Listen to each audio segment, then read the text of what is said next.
Good afternoon and welcome back.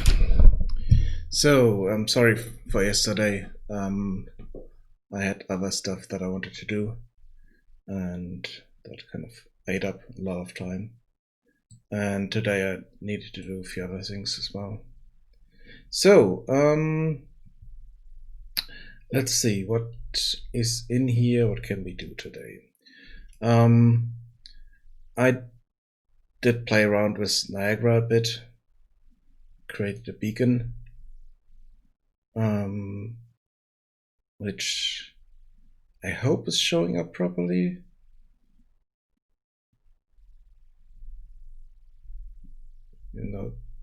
Doesn't for some reason. It's kind of strange.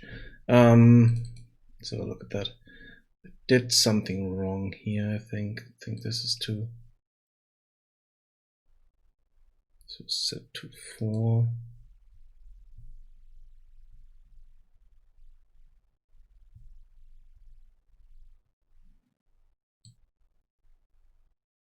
Set the whole thing to 4. Don't need that longer. Save that.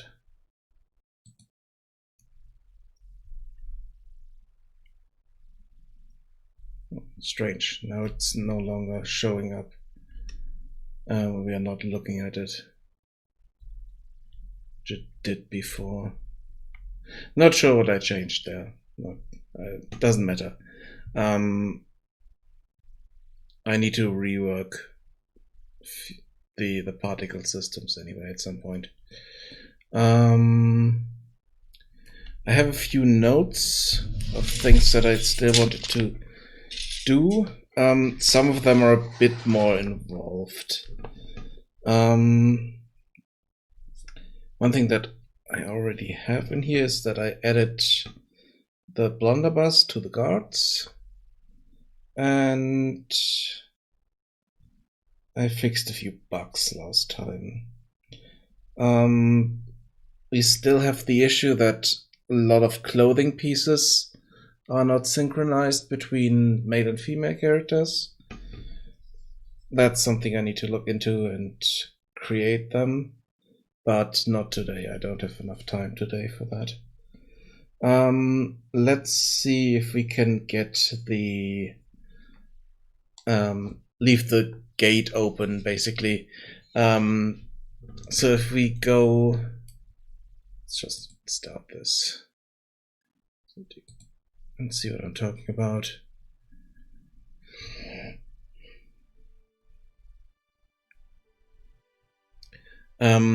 Once we open gates in game, for some reason, if we go out of the level and come back in, it doesn't completely save the state. So it's returning to a closed state, and with the pickups here, they are spawned again. So that's kind of an issue. But I think the pickups might work, but the foliage doesn't respawn. For instance, and a few other states are not saved properly, and I need to look into those.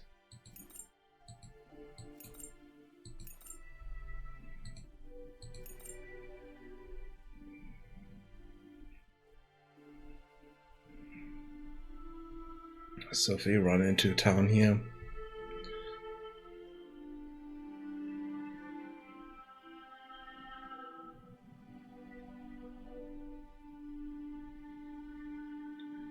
this gate is open.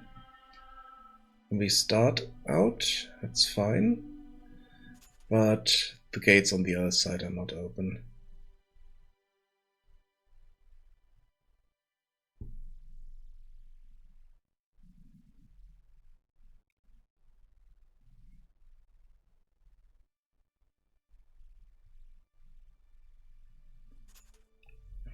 For some reason the grass is not showing up here.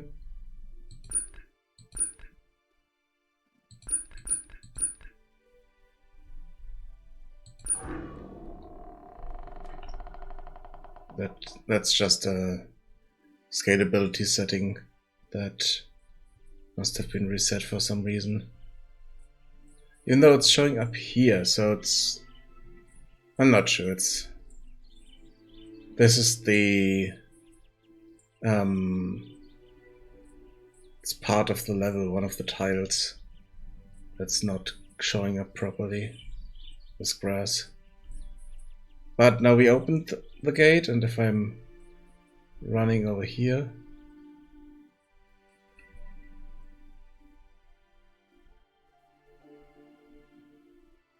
At some point, it's unloading that part. And if we come back to it, it's closed.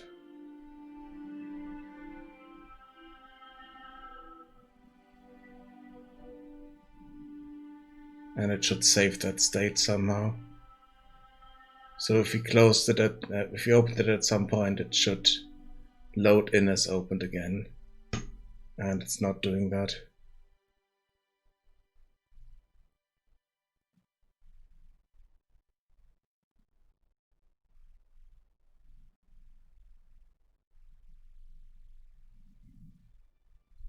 So let's teleport back to the east gate.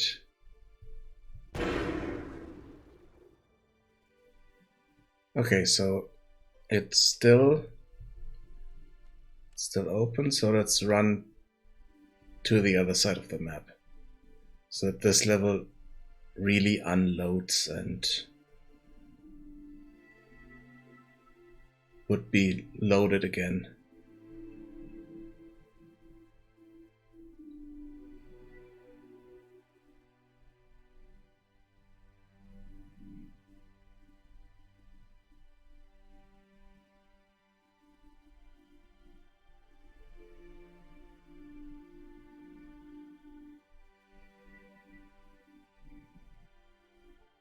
Because it's all distance based. The loading of the levels and stuff like that. So if we are far away, then this area will no longer be in RAM loaded up.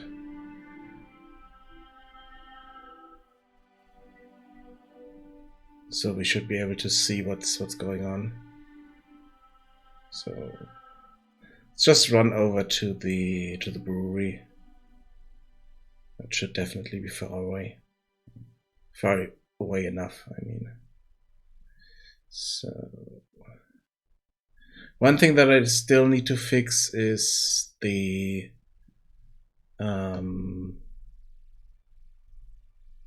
pixie. Where is it?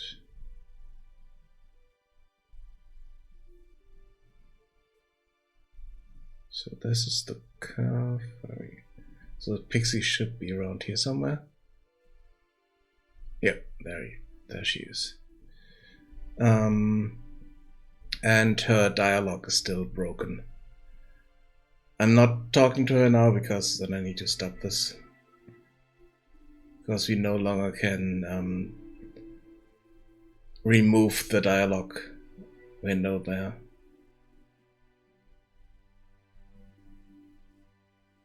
So that's definitely something I need to fix, even though I have no idea why that is happening. It's really strange. I checked every data type, I checked every data table, I checked every blueprint. It works for everything else, but not for that character.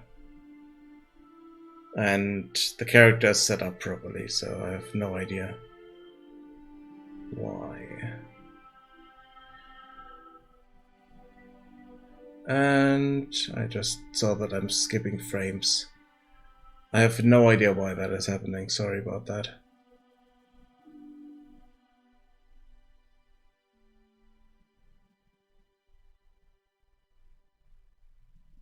Don't have anything running that should cause that issue.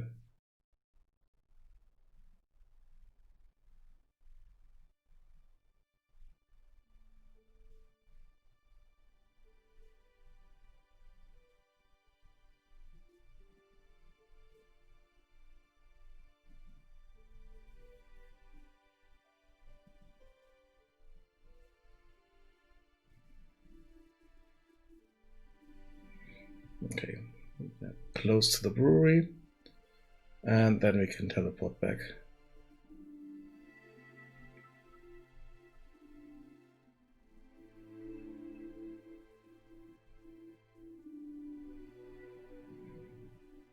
And I think the gate will be closed at that point. Okay, so now that's in here, even though for some reason it doesn't have a proper name. Also, I need to change the names here. That's not good. So if we go to the east gate. Oh wait, it did not unload that level. Strange.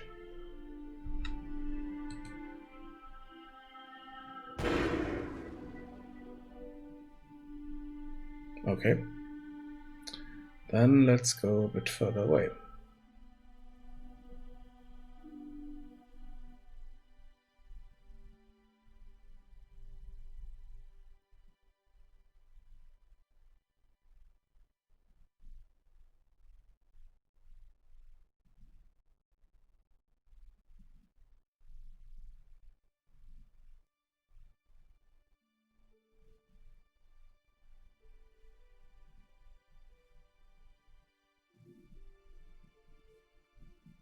Okay, now definitely I should have unloaded that level, because we are at the other side of the map.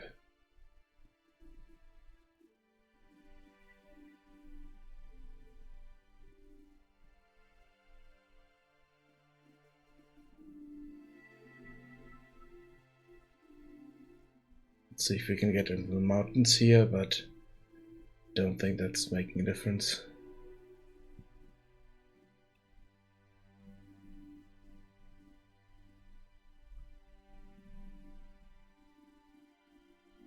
So if I'm looking in that direction, yeah, that should be unloaded.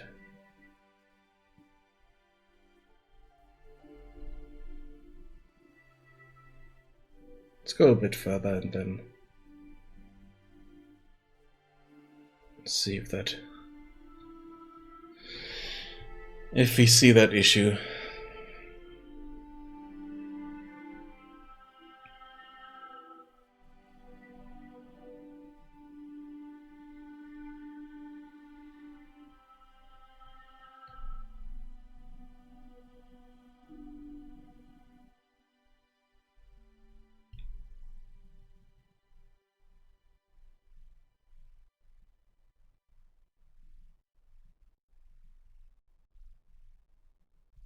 Okay, I can't get up there.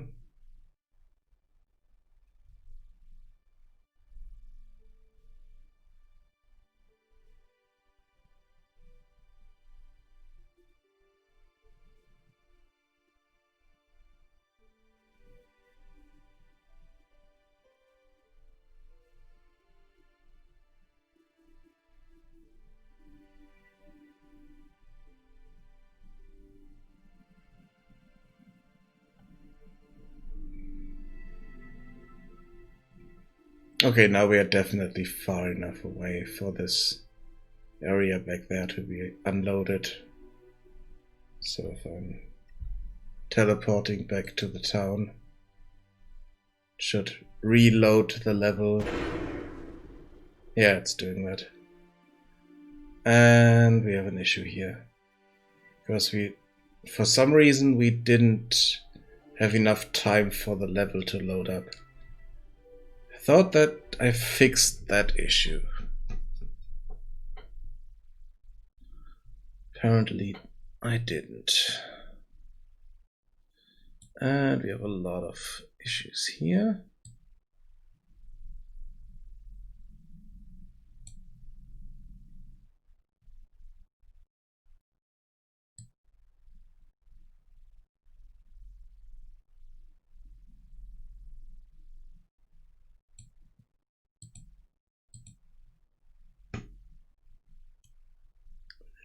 Controller. Possible dialogue partner, okay.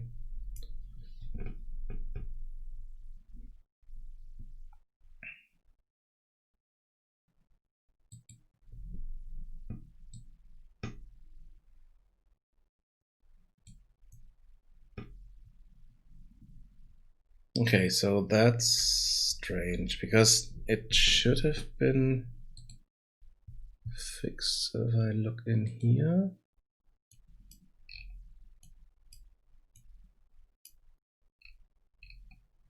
during the teleport hover, there we are. It's set into flying mode. Then we delay for 2 seconds, and then we are testing if there's something below the player, and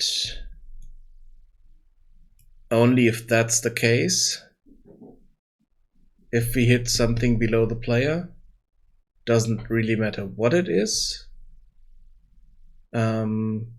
Ideally it should be terrain, but it could also be just a static mesh. So that's why I haven't specified that. And only if that is true, we are setting this to walking. And for some reason this failed. Or wasn't even called properly.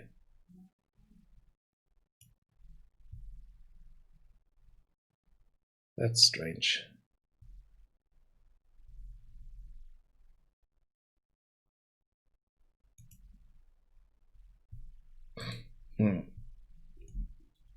Okay. But that little part here should prevent us from falling, or that whole thing here, the hover there. Because we are calling it here, yeah.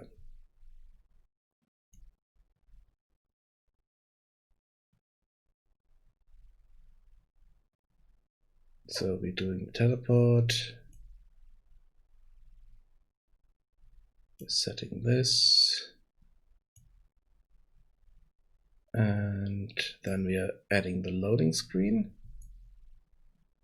which also didn't show up, but that's sometimes not showing up because the time's just too short for some reason. Even though there should be a delay of 10 seconds here.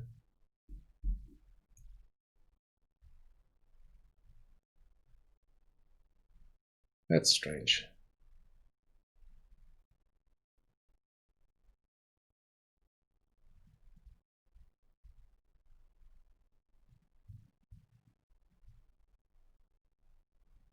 So I think it didn't even call the teleport properly.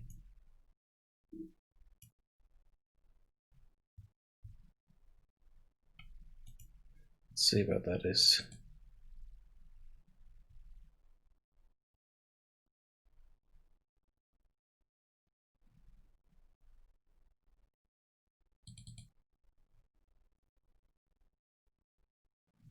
Yeah, damn it. It's searching for teleport, but here that boolean is also called teleport, which is a problem. So every time we have the word teleport in here, it shows us stuff. So that's not good.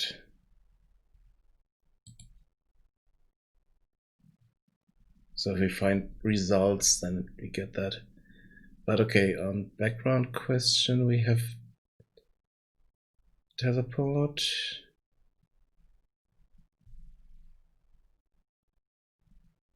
Use teleport.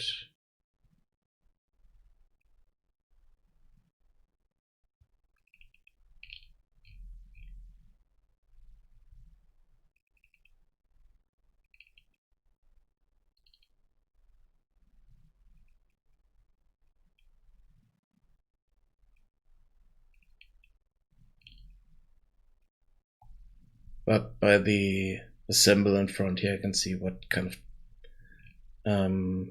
type of name that is. So the issue is that we are don't see this being called somewhere.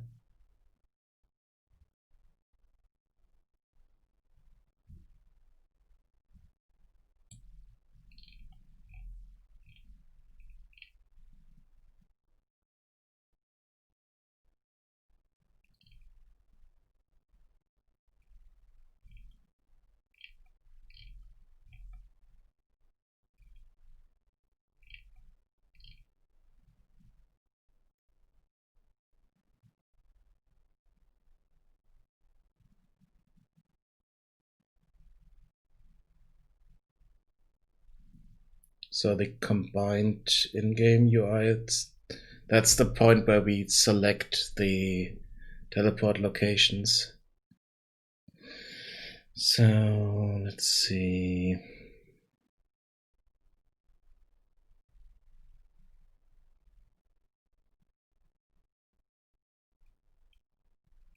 Teleport list UI.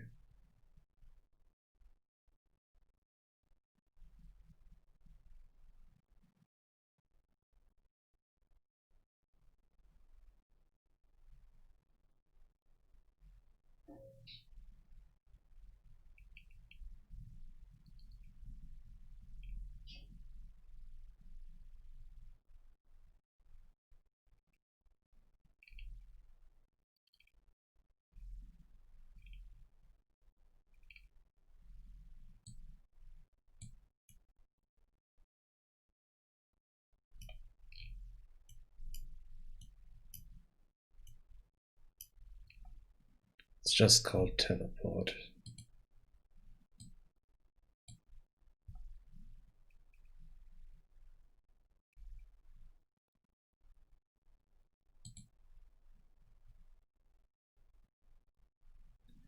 So on save game, we are calling teleport.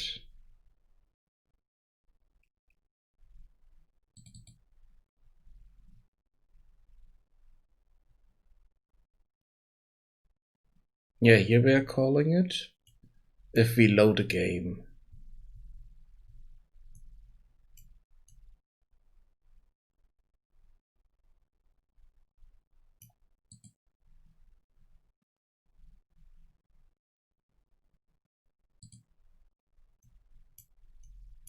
Then we are calling that.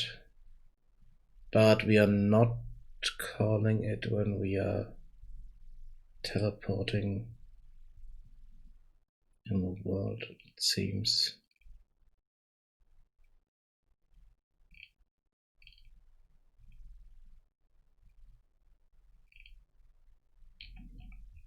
It doesn't look like it.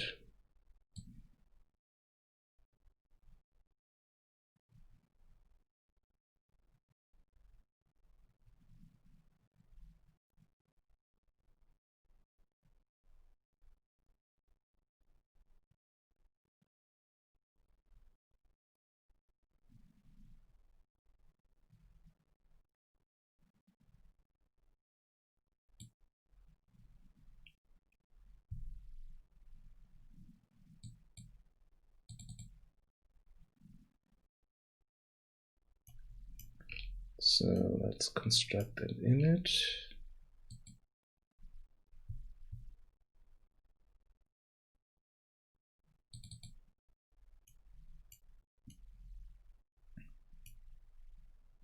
There we are opening the teleporter list UI. So look at that. And here we should be using this.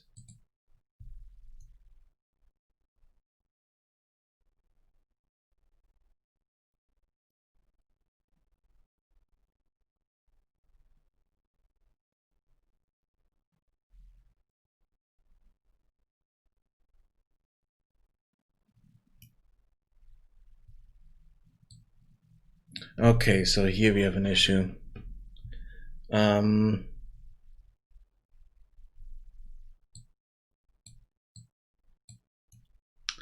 So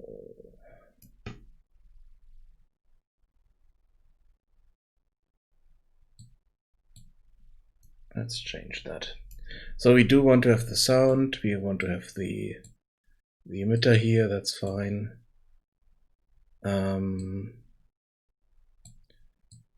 But I do want to have something different happening there. Let's move this down.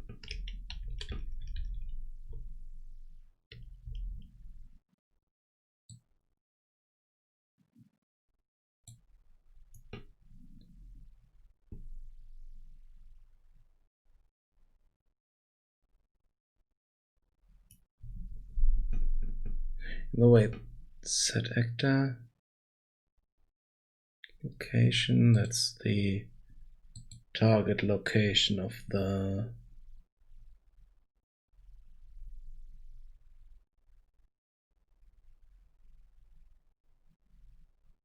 so that's the teleport target.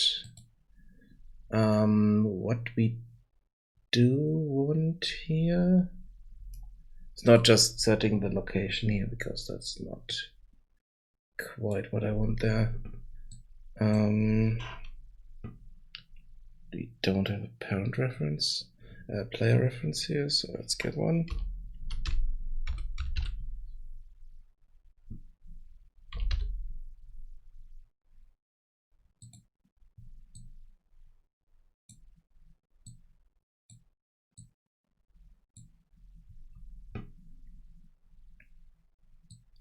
And then we want to call teleport. And for that we need transform.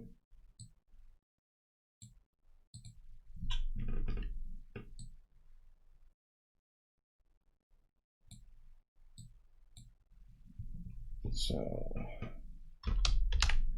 make a transform here with that location. No rotation, scale of 1.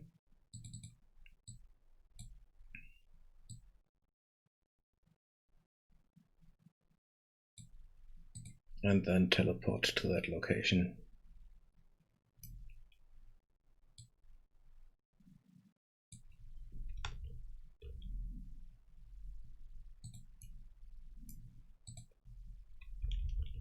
With our teleport fix in it and everything, so that should be fine.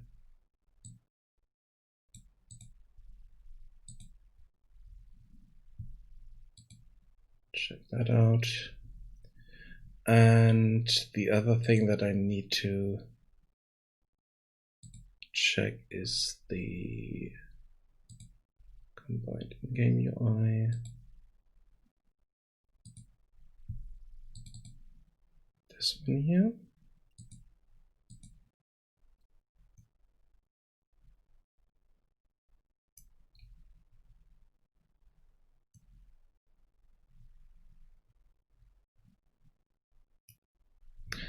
And here we have an issue because we get the tag name and okay, this is no longer in use. Let's remove that. And we are just converting that to that name here to text, which I don't want.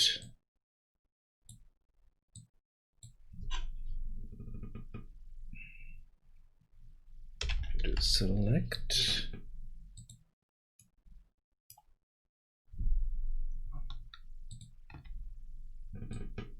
Use it as wildcard? Nope. Can I use the gameplay tag as a wildcard?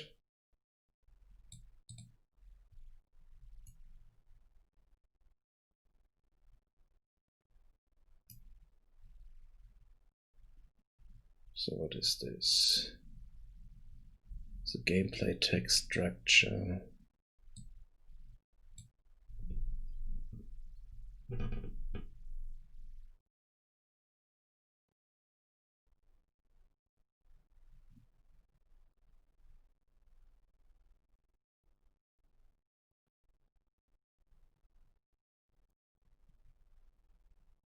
What switch is ridiculous? The one that I deleted? Yeah, that was ridiculous. That was not needed like that at all. Wait, no.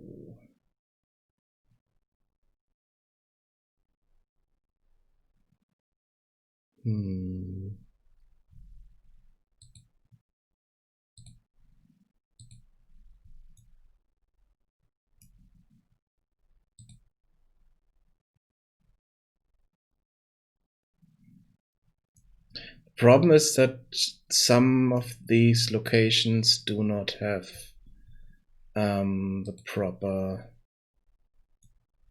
name. That's why we had none for the brewery. And not quite sure how to fix that.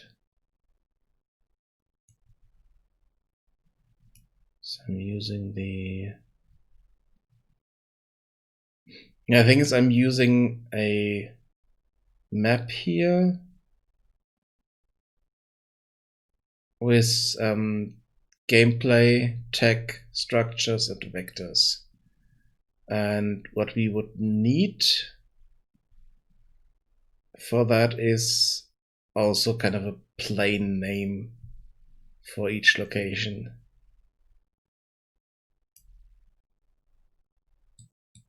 And that as a text variable, ideally, so that we can just put it into the UI. Because if I'm doing this, then it's converting it to text from name. And that's not really what I want there.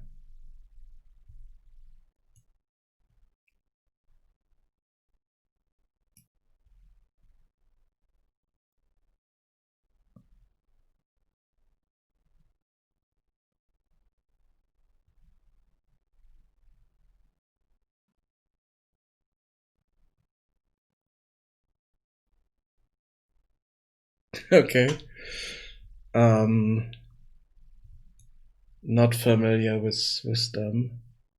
I think I heard the name somewhere, but I'm not sure in what context.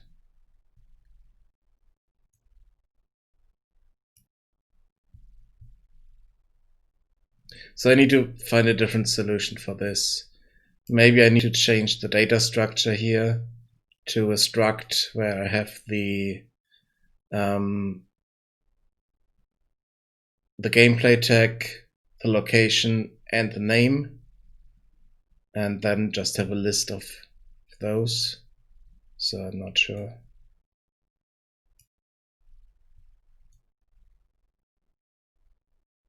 But this is definitely not a good solution, but it works for now.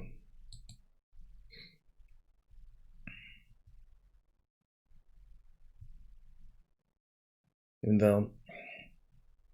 No, let's change this because it kind of bothers me. So in the game mode,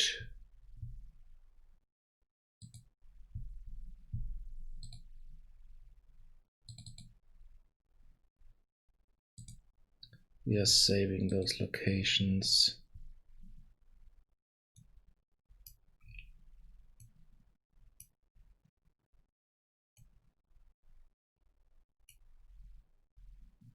Okay, why are we saving them here?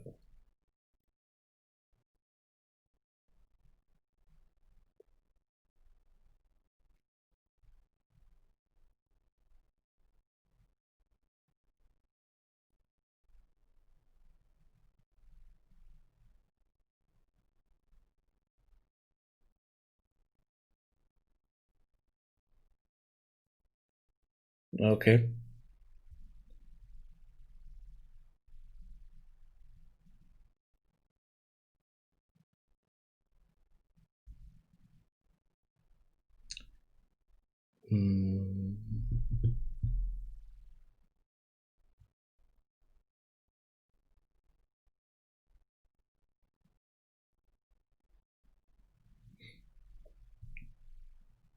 Okay, where are we creating those? I think it's in here, and when we hit the teleport trigger here.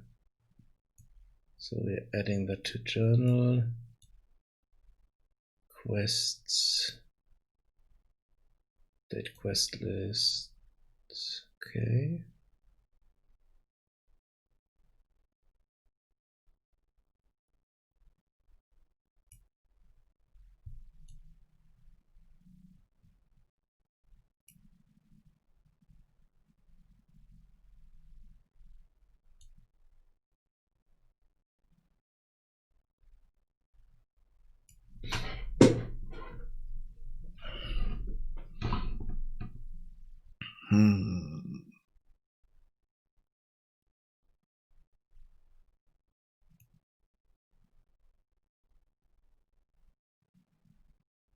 Oh, wait. This is also an issue here.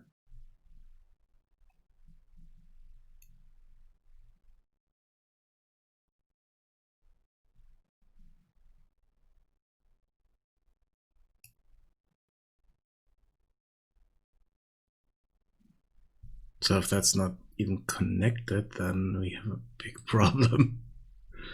Let's connect that. That might be useful.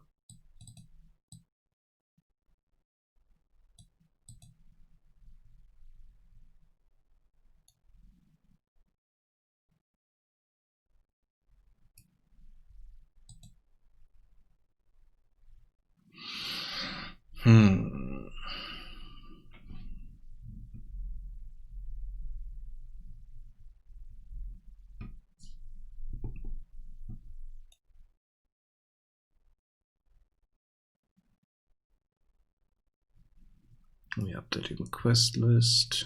Now we are really adding something to that because we get data in here, which we didn't before.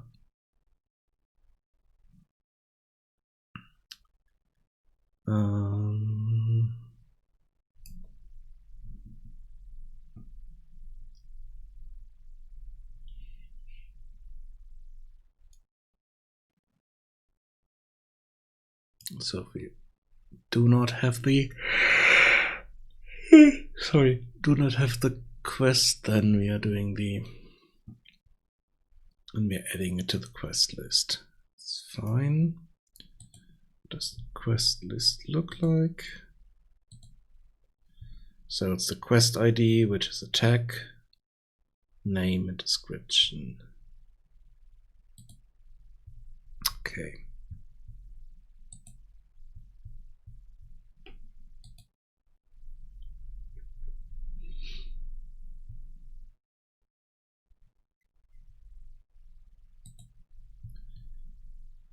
Let's have a look here.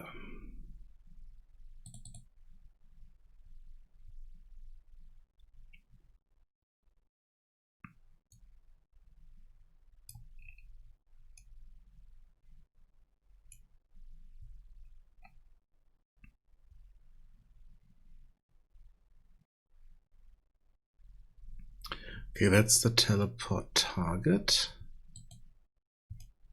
which has basically nothing in it. It's just the platform and the spawn location up here.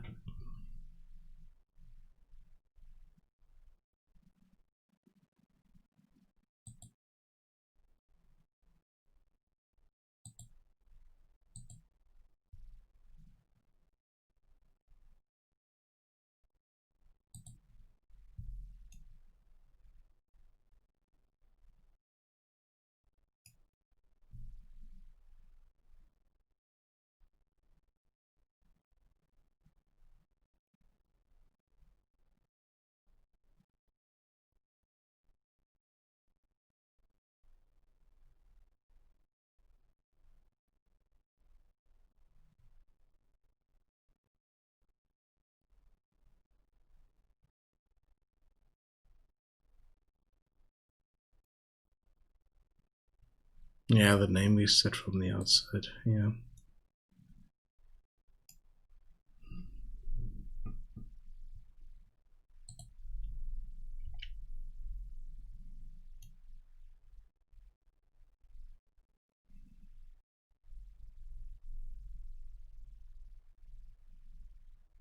So let's create something for that. Let's do a structure.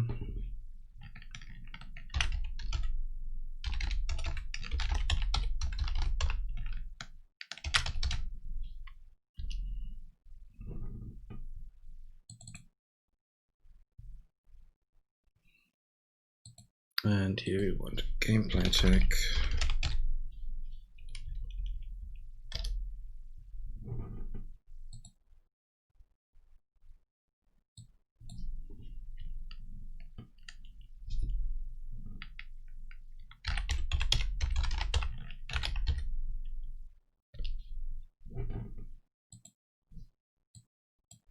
And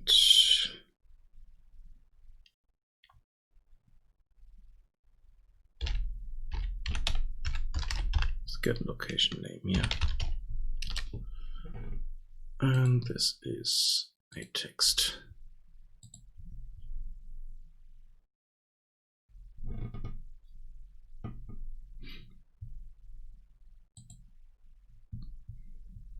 Save that. And then let's create a data table from that.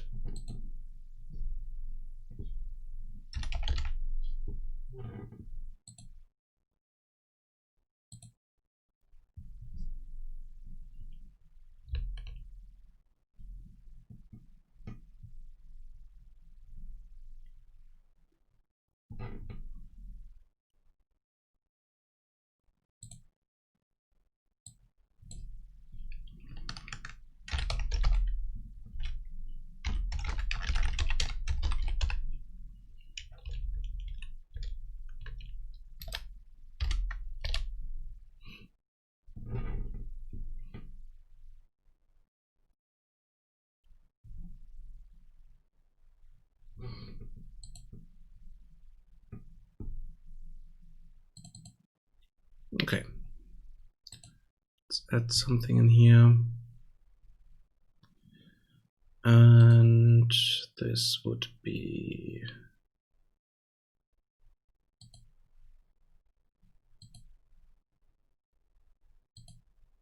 this, for instance.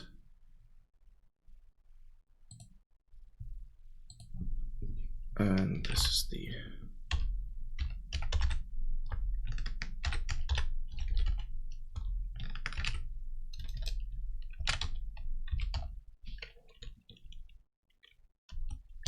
ancient temple cave. Let's start with that. Because that's at the start location. We start the game, so we can test this easily. Let's go back in here. Oh wait, no, let's go to the game instance.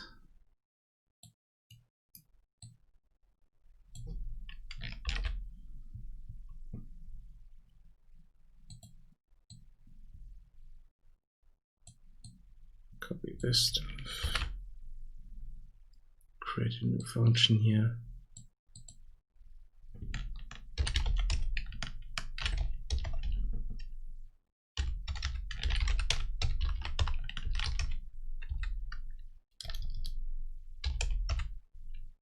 Let's load the teleport location list.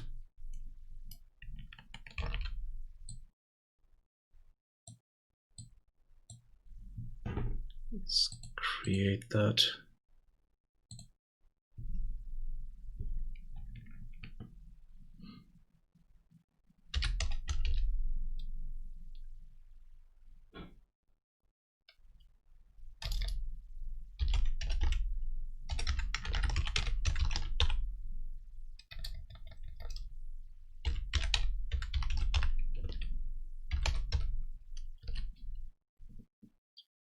This is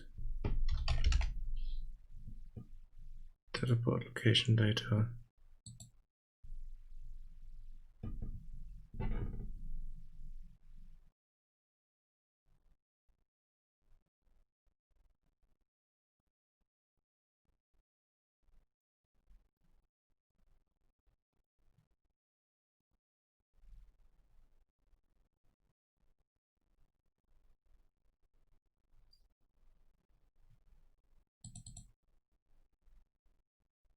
Okay, so this is also called.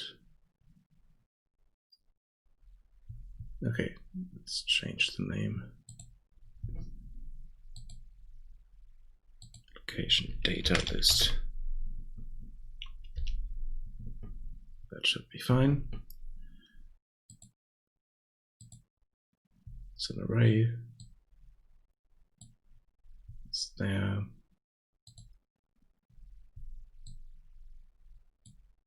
clear that here. And then we get the data table there.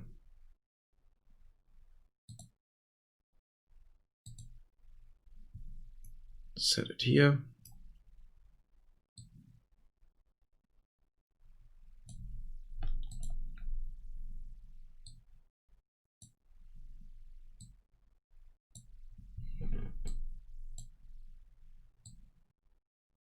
And add that data in there.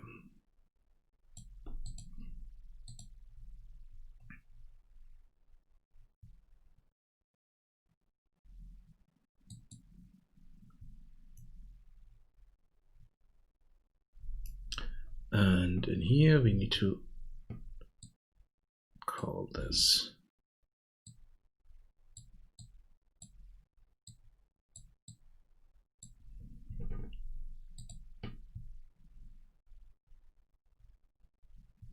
okay. Now back in here,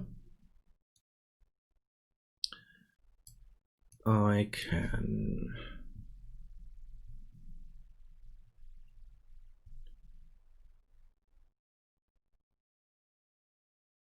get the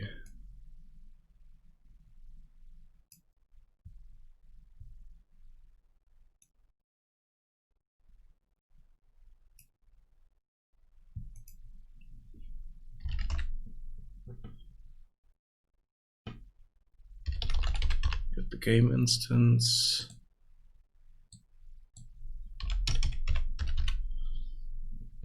Cast my game instance. And let's change this thing a bit.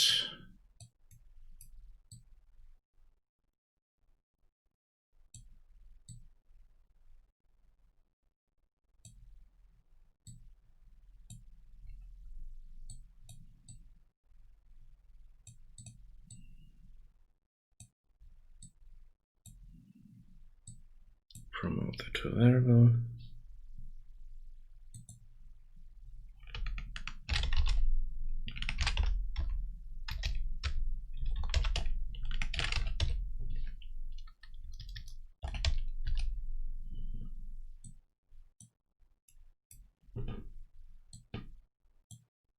And then do the rest here.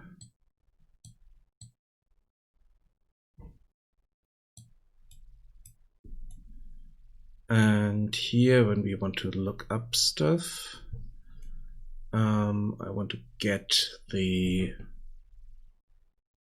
need to go in here and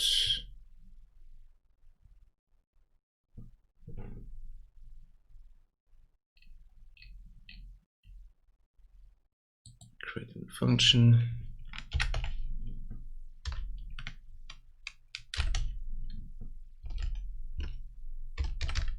To the power of location data.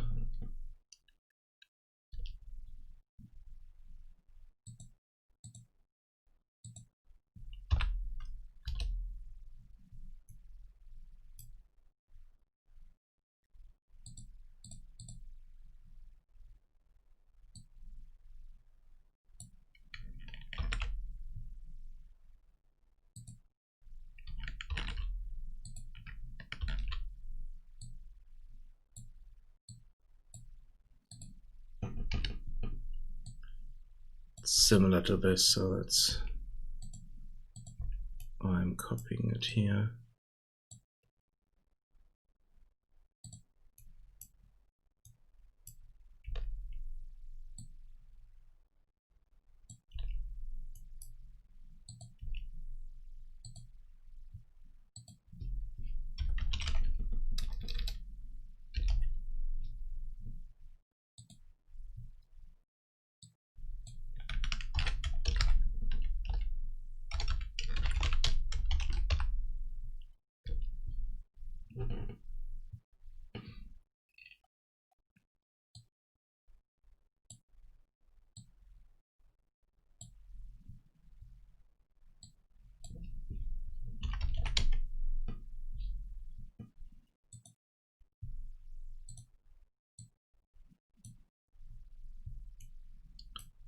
And then we need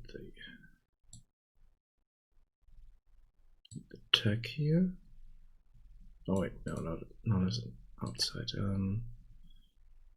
Let's remove that.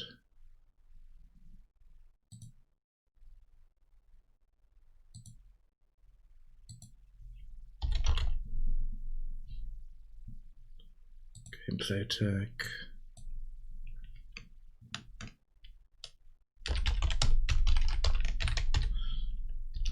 Location tag.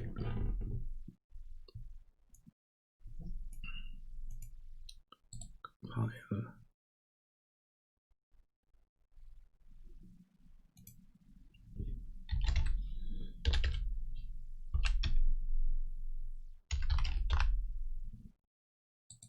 Get the location tag.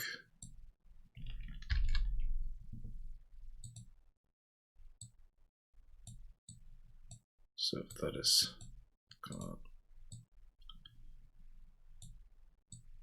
equal to this, then we want to have the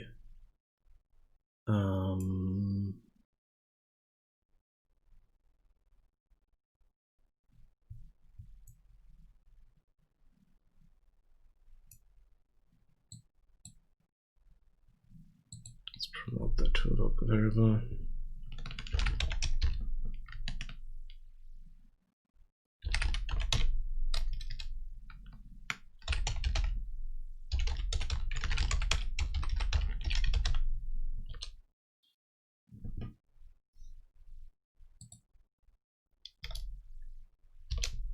Okay.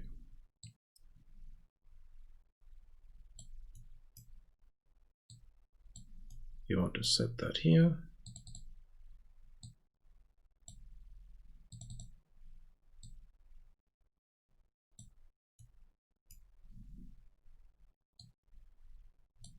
And then return it down here.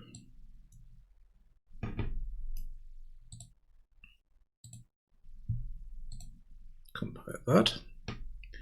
Good. And then in here,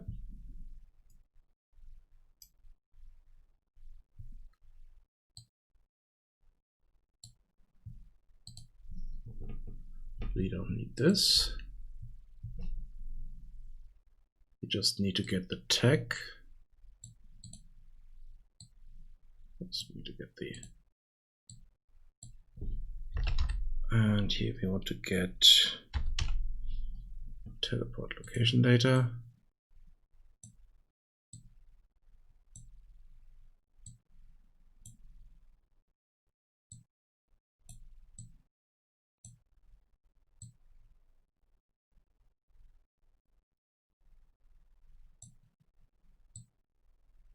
With that tag here, break that, and get the name from it.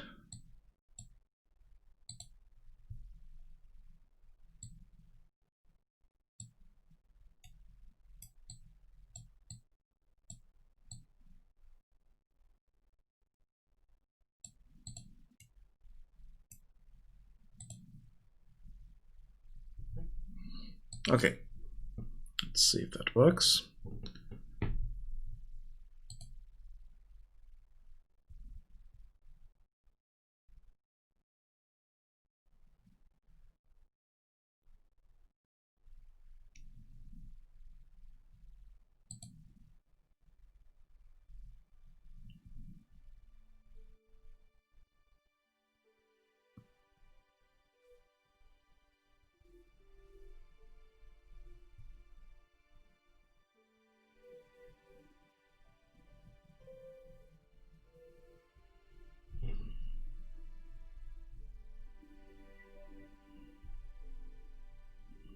So we need this crystal here, and now we found the ancient temple, and if I press T, we have the ancient temple cave. Okay, so that works. Awesome. Now we can just fill out the data table with all the other locations. sure how many they are, but that should be enough. So, location, brewery.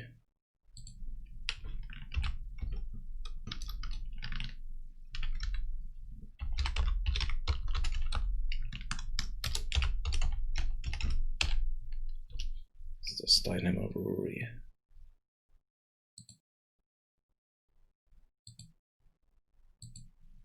Location, cave entrance, we don't need. Crash site. I'm not sure. The lake we need, because there's a spot we can teleport to. This is the Drunken Wizard's Lake.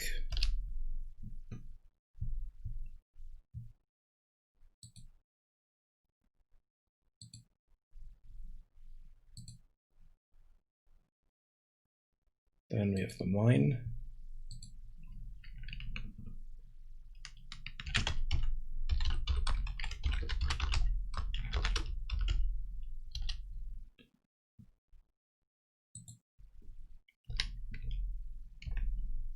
It's the Dragonspine mine.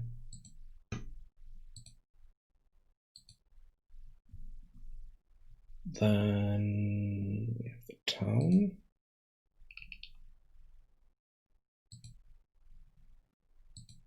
Eastgate.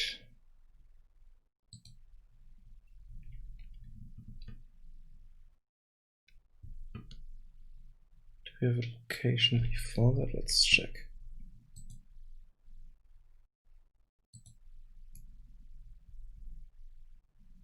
Do I still have a location here?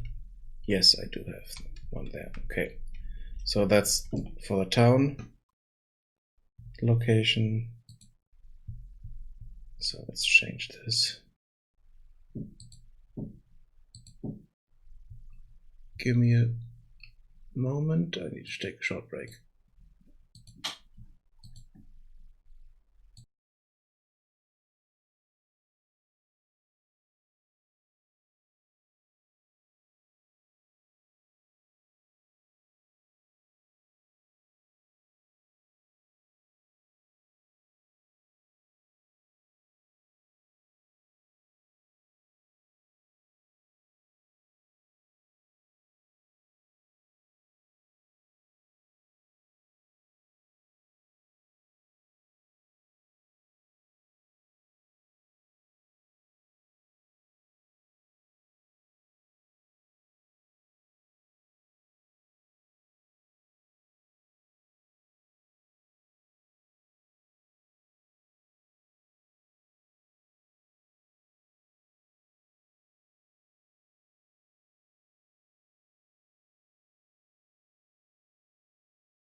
Okay, sorry about that.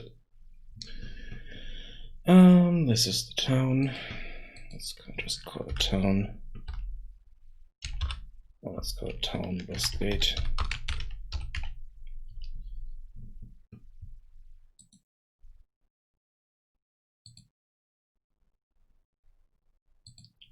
It's town Eastgate.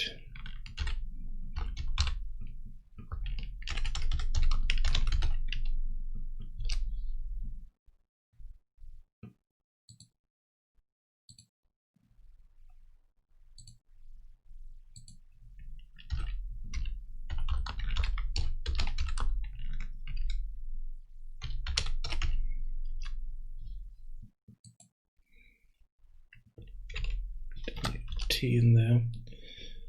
Okay. Then we have the troll cave, which is the troll library.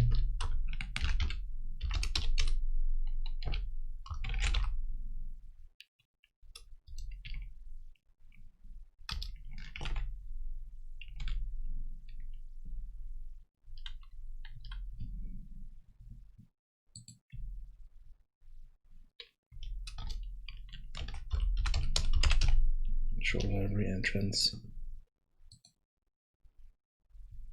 And the rest, let's delete those.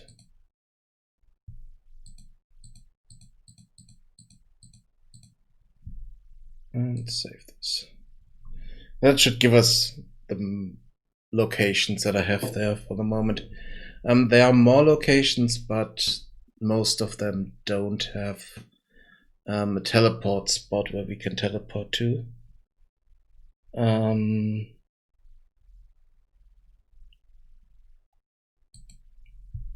now let's check that. So here we have one. Here we have that, and we have this. I don't think this location. No, we don't have. Let's check this. No, we don't have a location for this. We have a location over here, I think.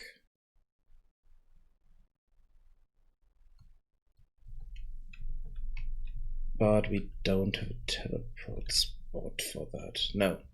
Okay, so we can't teleport to this location here.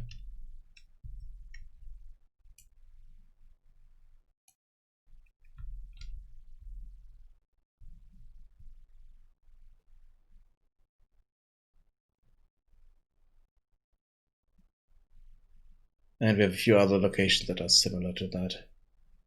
So it's fine. That should fix the text there. Save all this.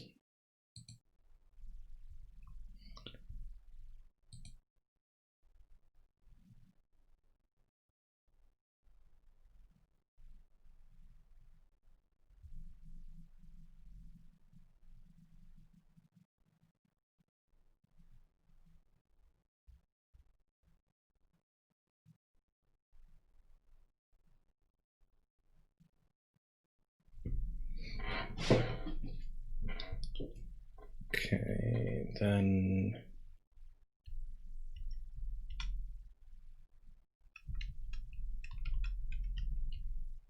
that's what I'm just going through all the spots and see if we have proper locations to teleport there. So here's the lake. There's the teleport location. Then over here we have teleport location for the troll library entrance. It's that one.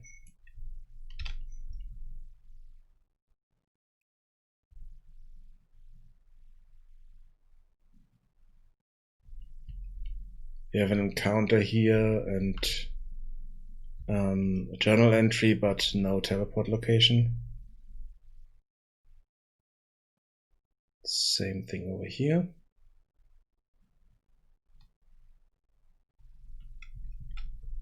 No teleport location here.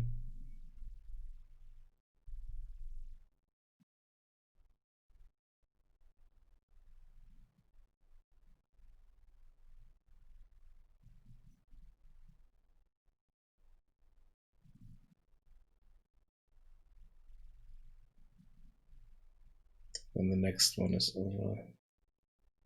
Yeah, but let's see, do we have locations around here somewhere? No. Don't think this one has. No, we don't even have a journal entry for this. Okay. I need to add one, but it's fine for the moment. Then we have the brewery over here. Where is it? There.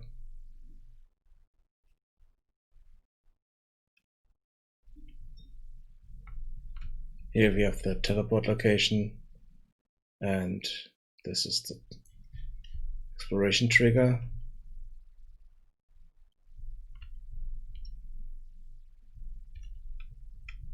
And I don't think we have more. Okay.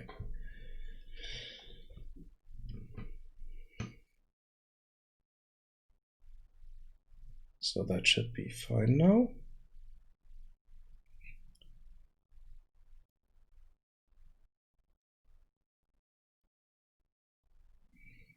And also the teleports should be fixed so that we should be able to get to that. What is this here?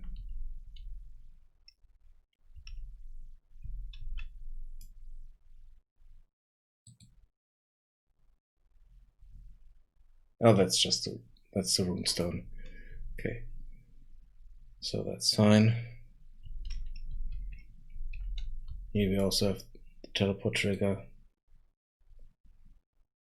and the location.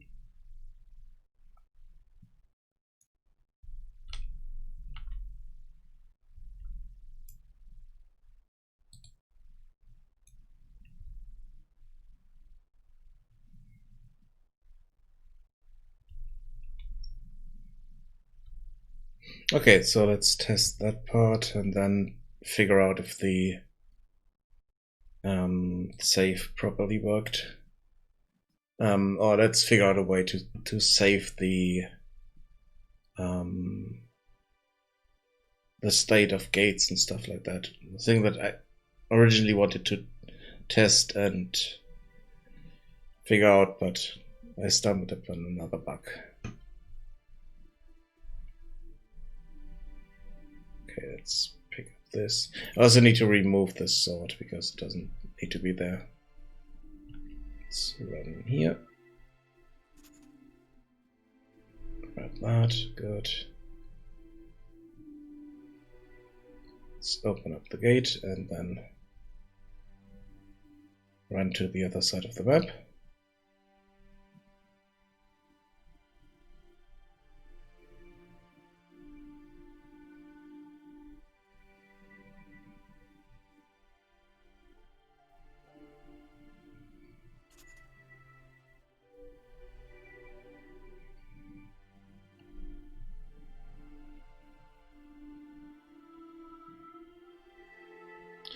That's not good. Why are you floating around in a sitting position? Damn it. It's always some new issue that creeps into the game. I'm not sure why.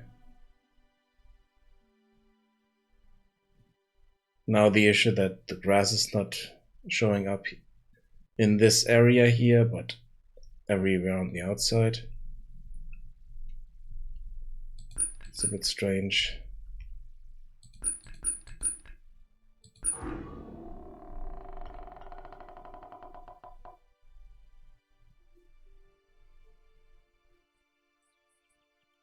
Oh wait, no, it's not even showing up here anymore. Interesting. Okay, so that's some kind of setting. Even though, wait, it's showing up back here. So it's not loading on some tiles here. But it's not the complete map, the complete area, because this is part of that area. It's just something that's kind of broken there. I'm not sure why.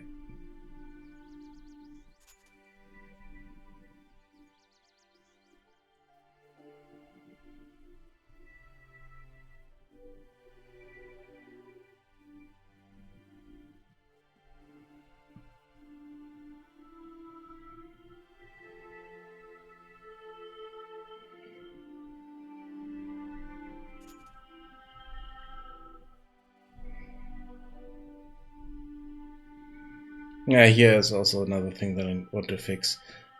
He's supposed to have a sword on his back, but it's not showing up properly.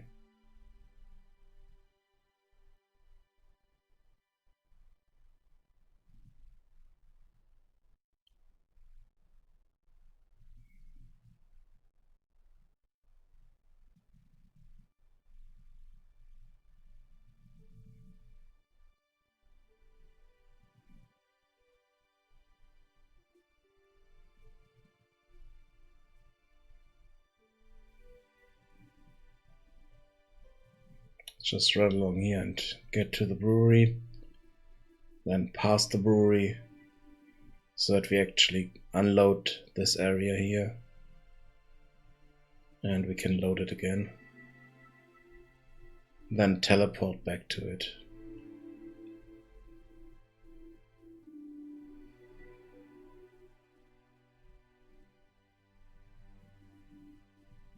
To test if the teleport is working properly, and also see if the gates are closed or not.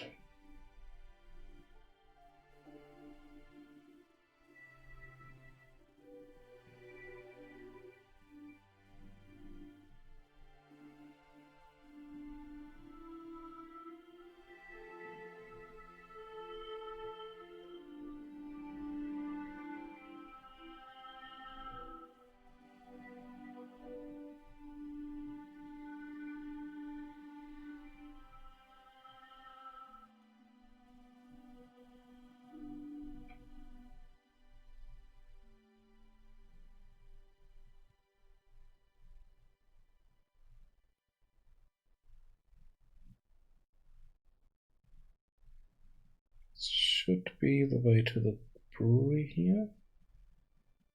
Yeah, okay, so then.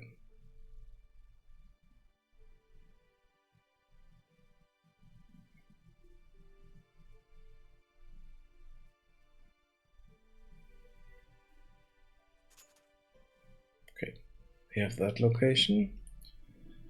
And now let's just run past it. So don't think this level over there is unloaded properly yet.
Okay, I think we should be far away now.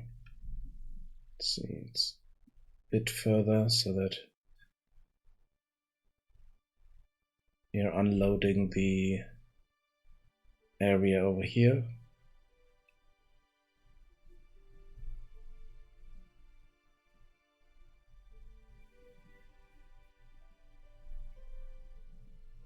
Oh, not yet.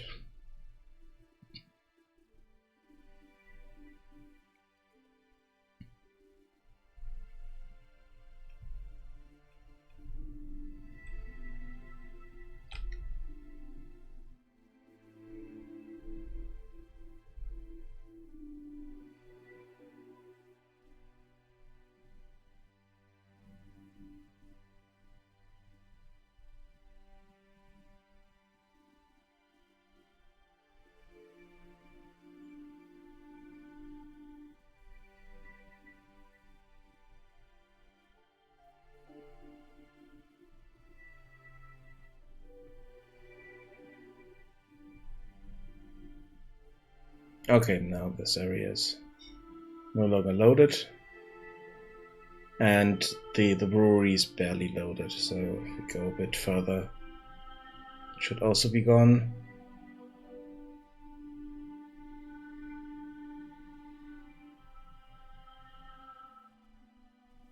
So we can test a bit of teleportation here.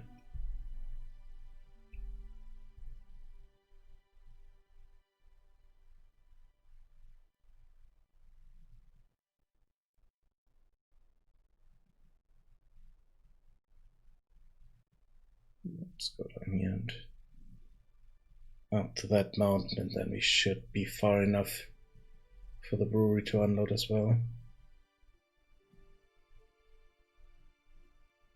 Or the brewery level.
Okay, sorry about that.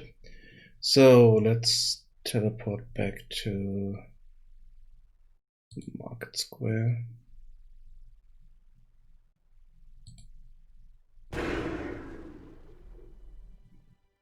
Okay, we get the loading screen. And we should be able to, yeah, load it up properly. Okay, let's go in this direction. And the gate is closed.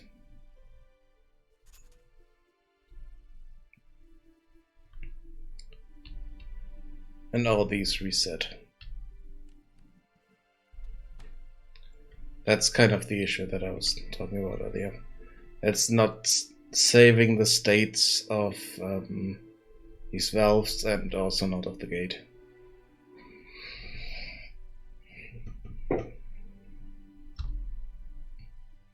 For some reason it didn't save the name here properly for the brewery.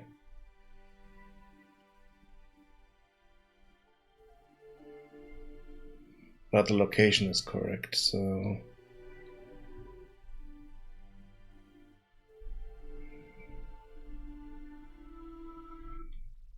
let's check that.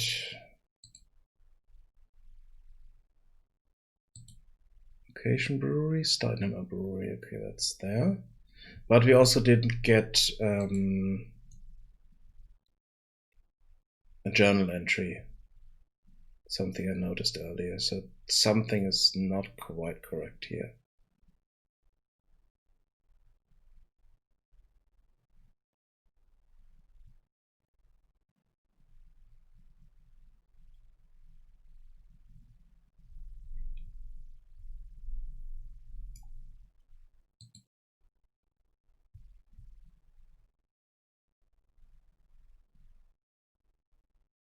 Oh wait, we do have a descriptive trigger.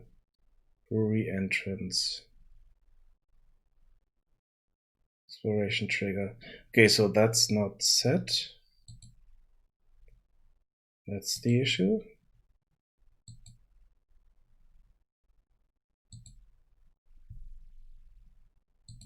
But we do get this. So let's have a look at this. So, okay, we already have that.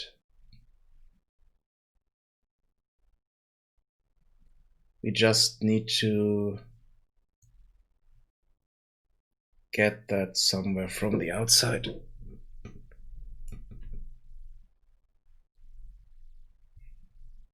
So we have that trigger name, which is the gameplay tag, and then we have the descriptive name, which will be sent to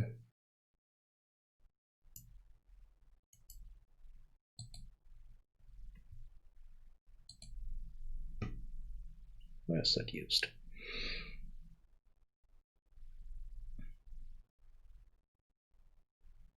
Nowhere. Awesome.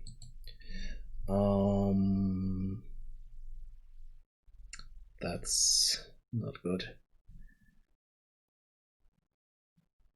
So we should be able to get that name and use it in here. So when we get the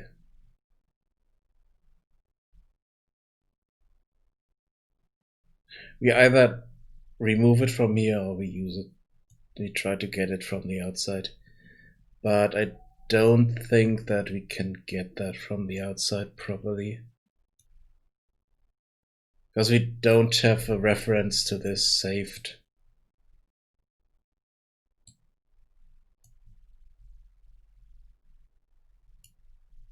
So that data, the variables in here, we can't really get properly from the outside unless we save all the locations, all the exploration triggers in a list somewhere, which I don't want. Here we are just getting the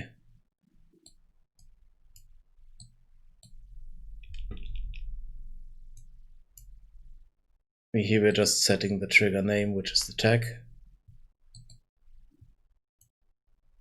And we are not getting the list there. So let's just remove this here and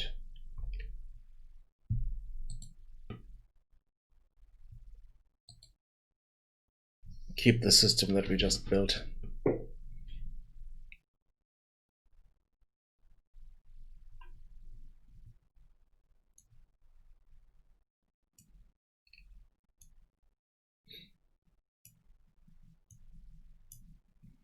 Okay, so let's have a look into the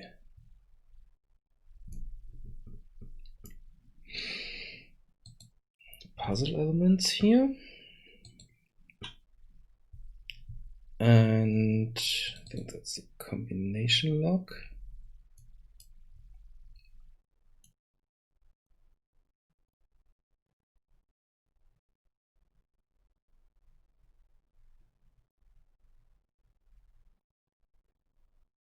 Yeah, do the bindings.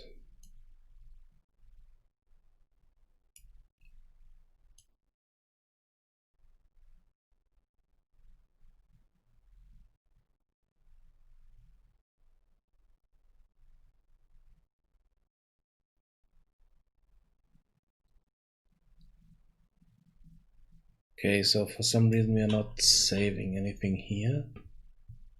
Let's have a look at the valve blueprint.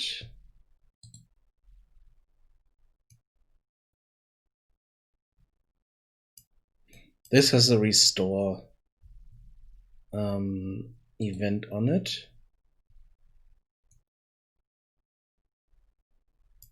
Where it's saving the position that it's in and stuff like that. So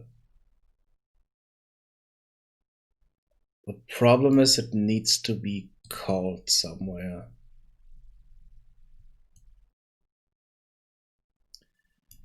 Which means we might need to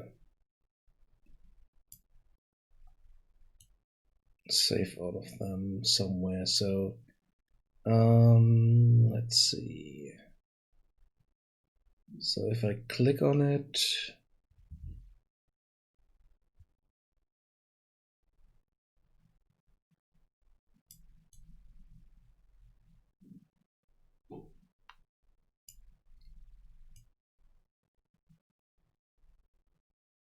So we're doing the interaction type, setting that, turn them. Okay, but we are not saving this as an interacted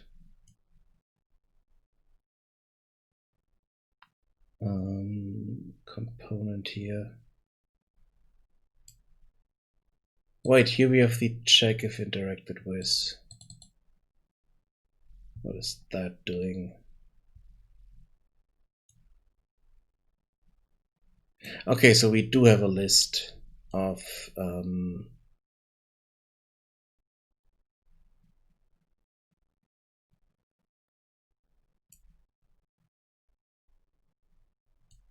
interacted actors, but we are not saving it to that.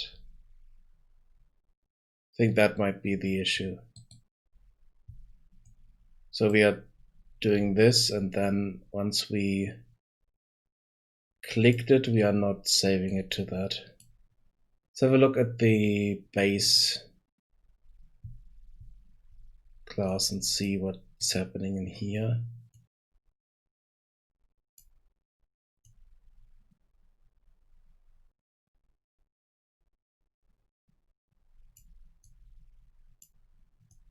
So what's happening if we click on it?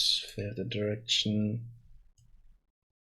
successful interaction, set condition, clicked.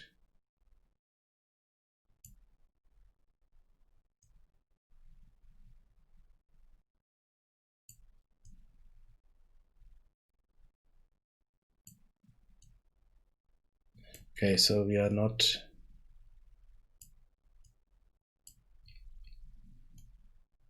saving this anywhere.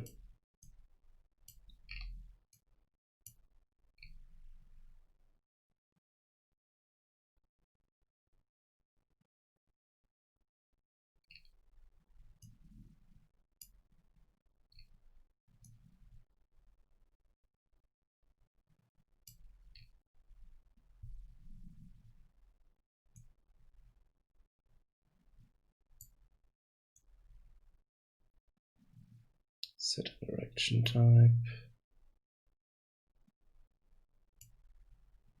Here we get the use type, but we are not saving the display name. Let's have a look into this and direction actor database. No, that's not the one I'm looking for.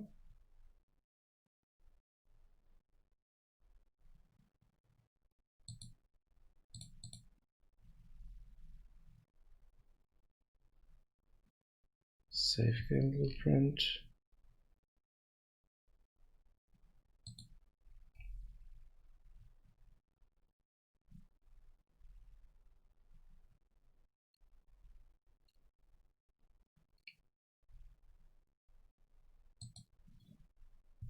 Yeah, okay, so I need to look into the save game.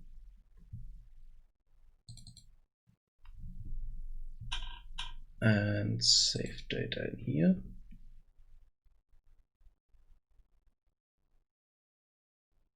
Inventory items, location list, collected items.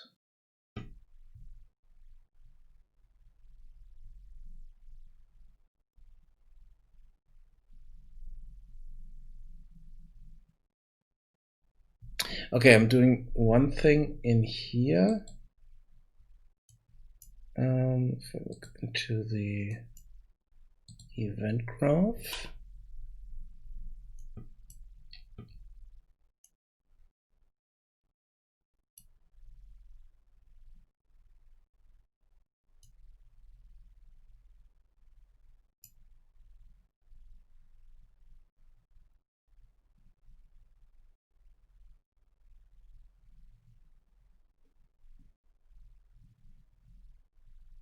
wait, exploration triggers on load game.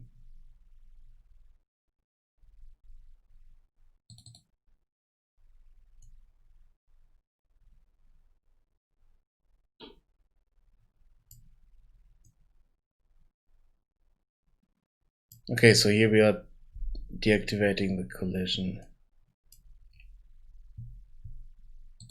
So basically turning them off. But where am I?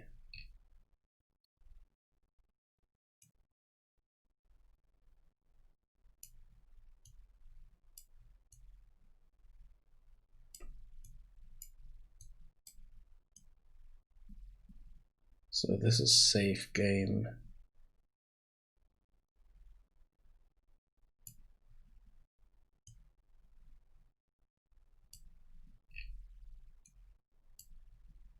Okay, so looks like I'm missing something here. That, yeah, this is this I removed for some reason. So the collected items I need to check against the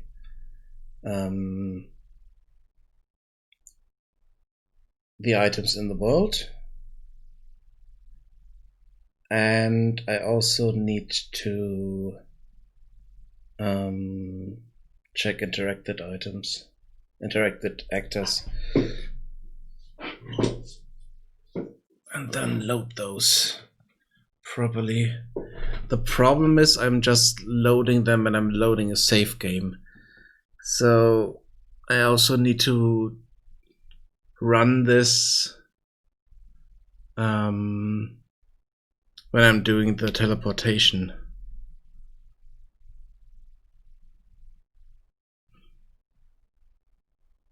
So basically I need to save the game.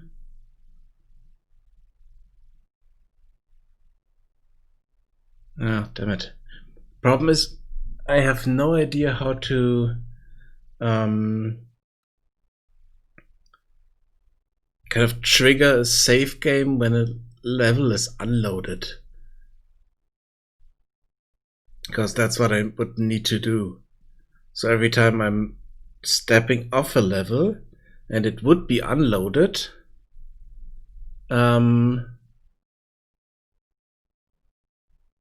I need to call a save game, basically.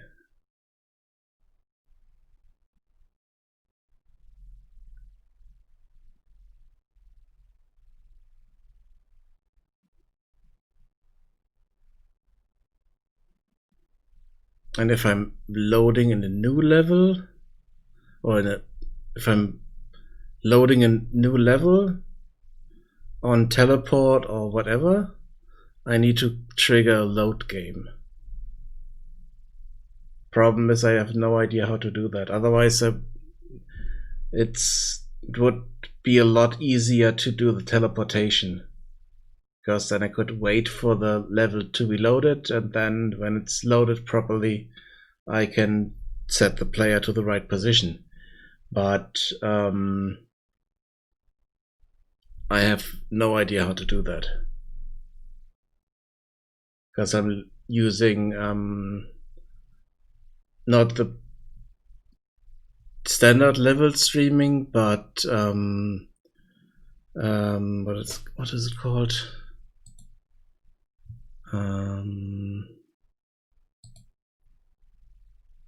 The landscape level streaming system. Levels.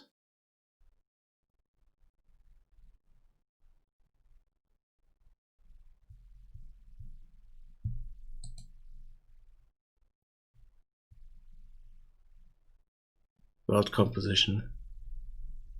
And with world composition, I'm doing distance loading and unloading of levels. That's completely fine for foliage and stuff that we can turn into pickups from the foliage. Those can respawn. But if I have specific items in the world or interacted objects in the world, then I want to save their state. I could create something of an interaction manager and save that state, and then go by the name for each object. So for instance here, yeah, that wouldn't work properly, because then I would name every object with a unique name. So for instance, this is door exterior 3 and doesn't tell me that's the front door of the brewery. So if I'm opening that,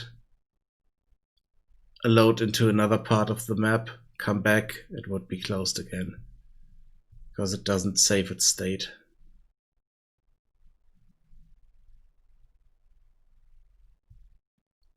So that's kind of the issue, and that's the same for the puzzle pieces, the valves and stuff like that.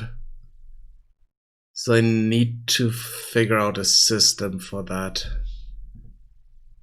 Maybe a manager on top of it, or something else.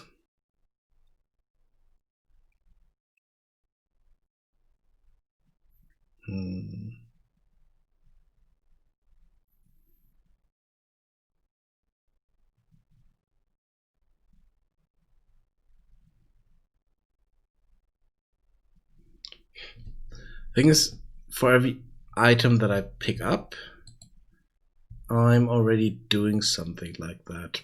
If I'm going to the inventory, and on the inventory component, I think it's doing that. Let's go here. Drop item.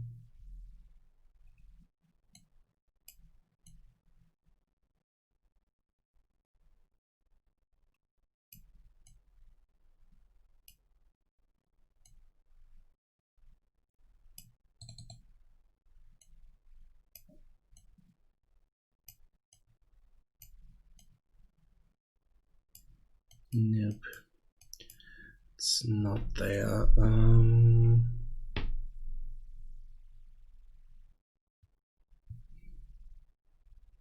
That's not on the component, but on the item actor directly. I think it might be here. So event graph. Yeah, on load game, destroy collected items. So we also have the restore interaction state here.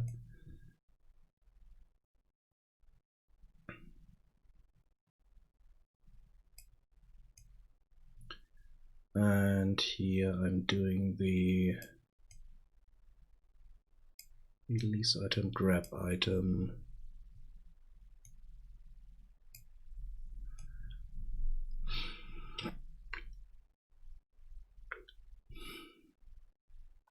So on taken,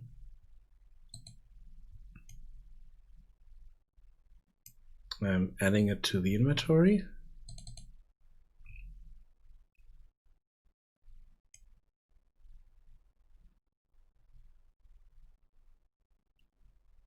But I'm not doing the... No, I'm not saving this here. We picked that up.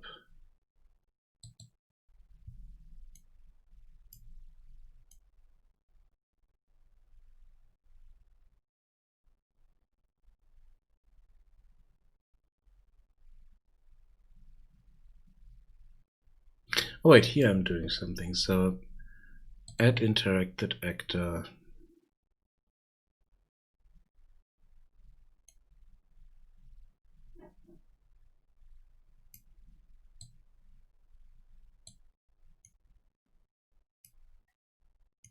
Get display name.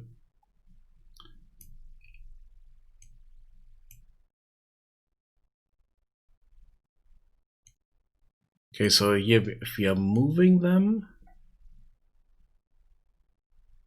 I'm saving the new transform.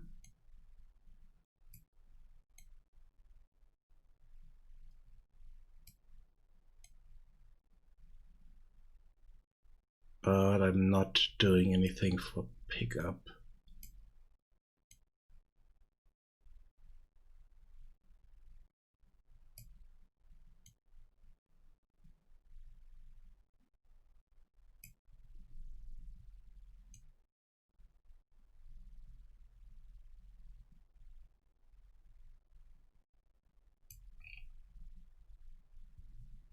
At least I don't think so. No, it doesn't look like it.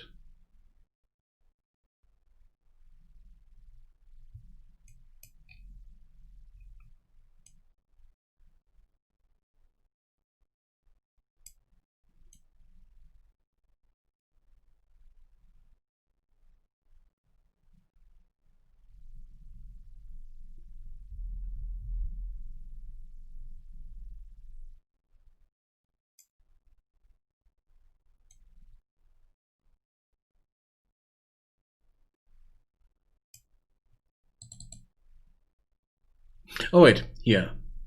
So if I'm destroying the actor, then I'm telling it, okay, we picked this up.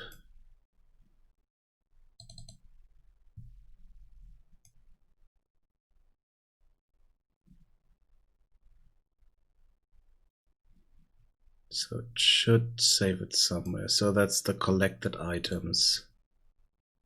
Save game instance collected items.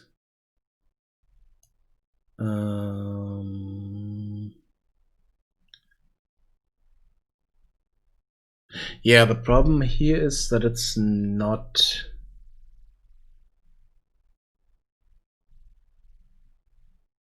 It's only 4 items at the moment. I need to expand this.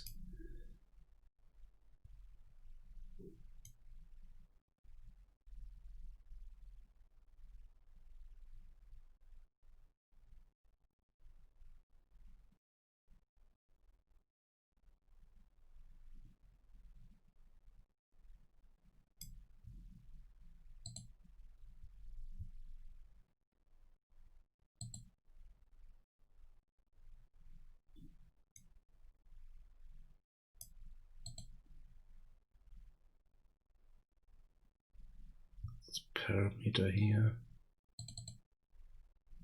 Not sure.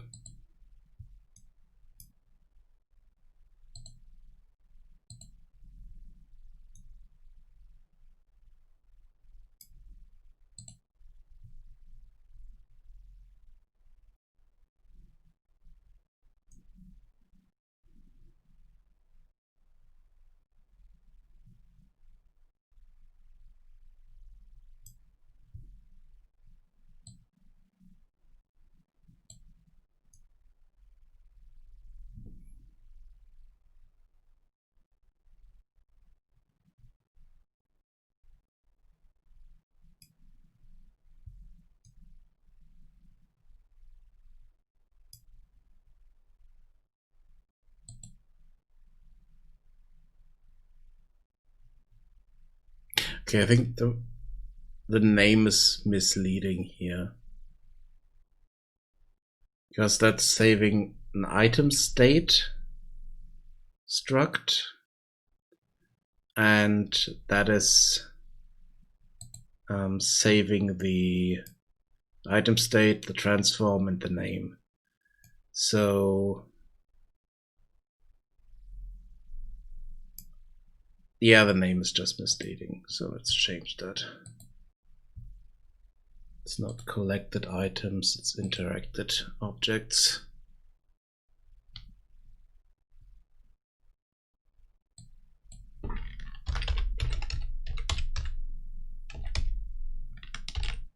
Or actors. Interacted actors. Yeah, okay.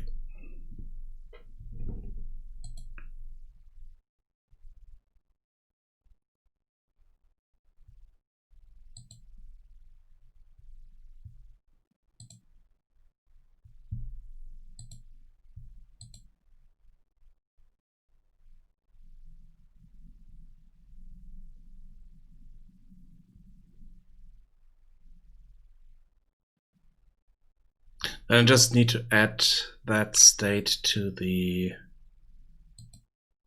valve here. Even though it should already... Okay, for the valve it should be there, but it's not.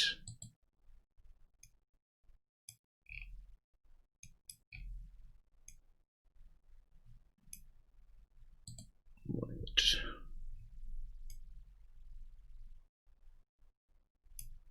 So switch clicked.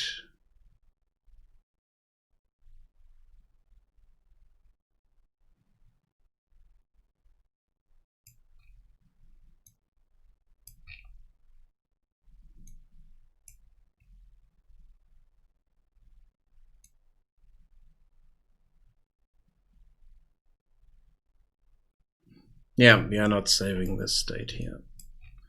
But we are restoring the state, but it's not. Okay,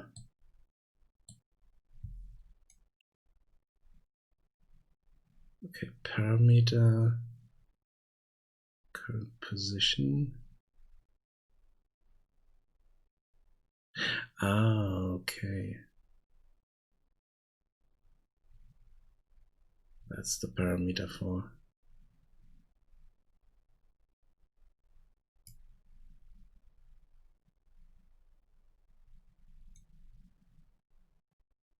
Okay. So I have the beginning of that in here, but for some reason I didn't finish it when I wrote that. Okay, let's see. Compile this.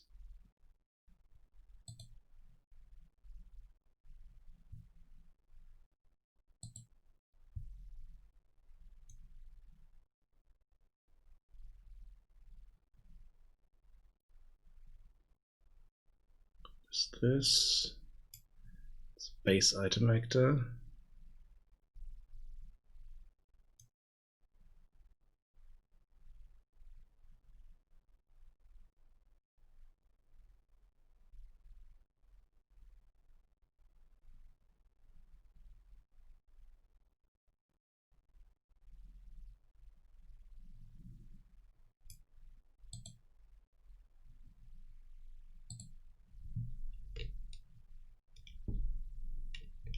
Can we not overwrite that? Oh yeah, we can. Good.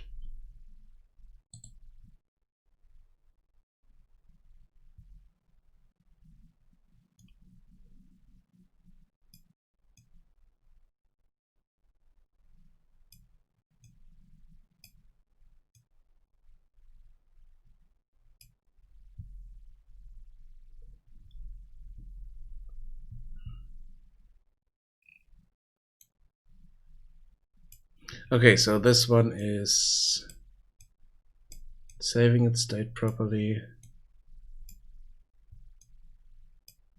Set it to pick up. We don't need the transform, so that's fine.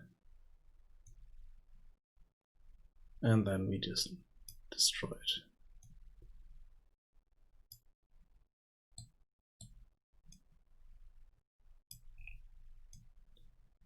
Good, that part works. Pickups should disappear when we pick them up. So let's test that out.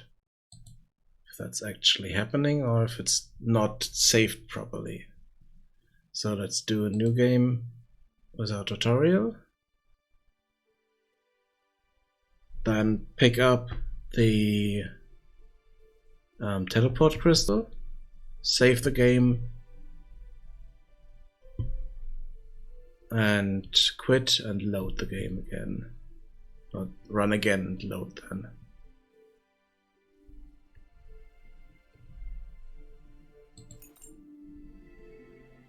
Let's also pick up this sword here. I want to remove it. So let's do save game.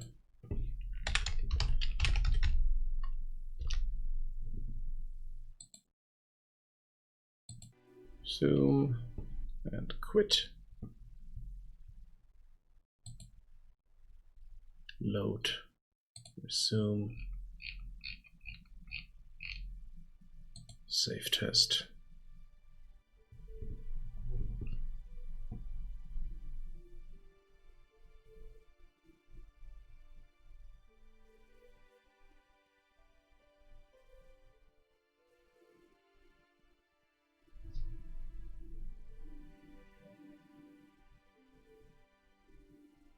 Okay, so the teleport crystal doesn't spawn, but we do have the sword here.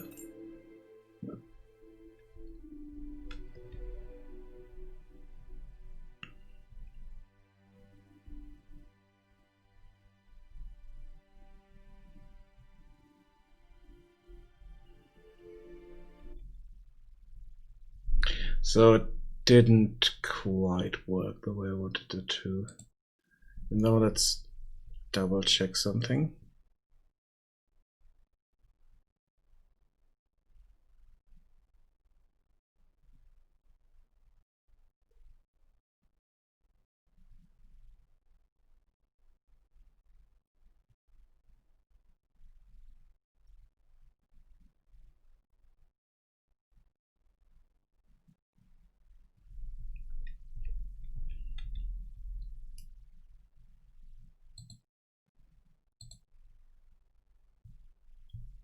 So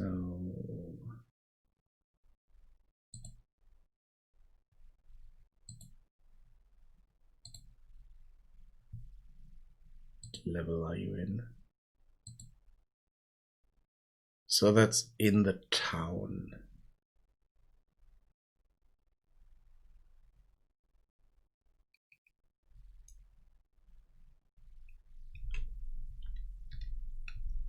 And this one is in town pickups. So it's first in the wrong level and second didn't save properly, but this didn't load in again. So I think at least for items it seems to be working.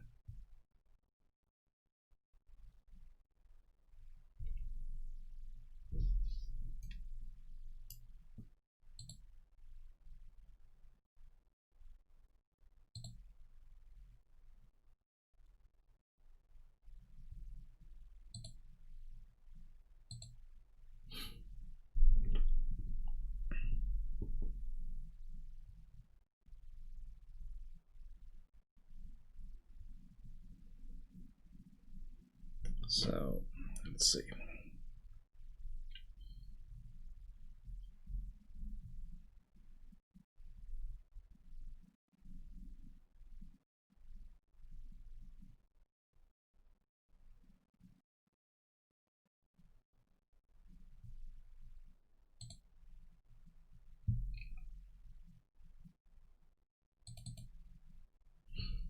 So add interacted actor.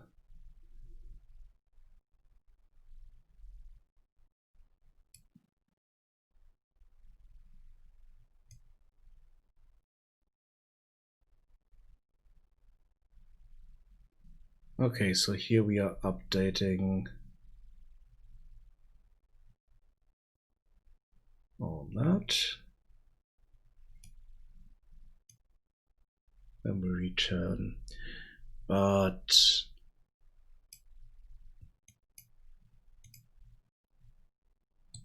where's this used?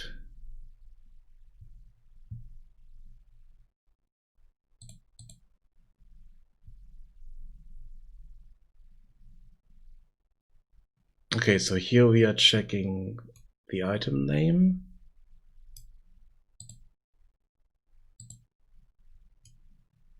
Against all the interacted stuff there. And then we get the data and if it's found or not. Okay.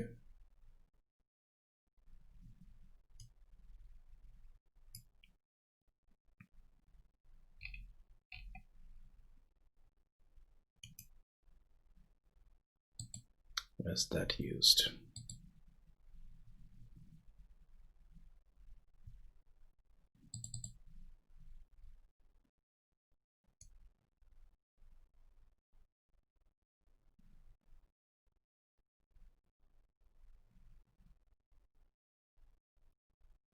Okay, so it should save that part. I think the issue is just that the combination lock and the valve. I mean, the valve is an interaction base actor, so that should restore to its position.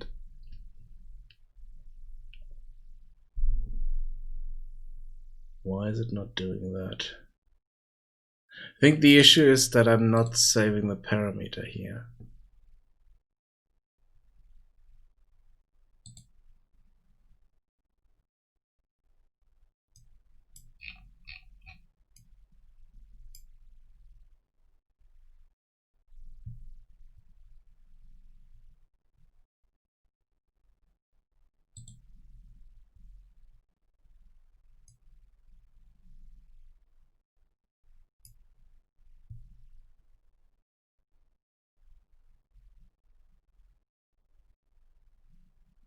So if I know that, I think the issue is that I'm really not saving that state. So on switch clicked, set a direction type. Okay, yeah, here I'm not saving this. So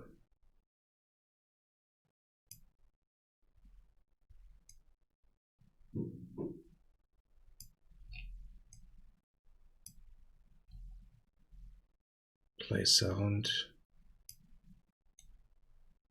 call valve in position. Yeah, no, I'm not saving those.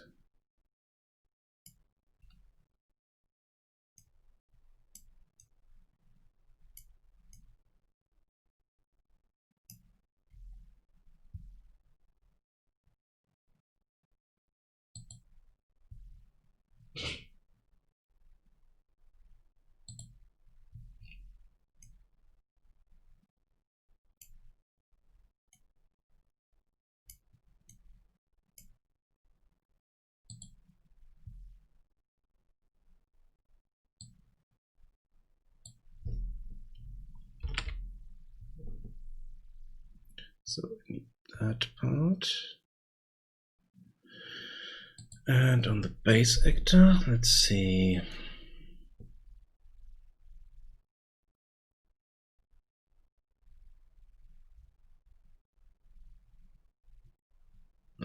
So we do an successful interaction here. And if it has a condition, we are doing this. After that, I want to do this here. So in both cases,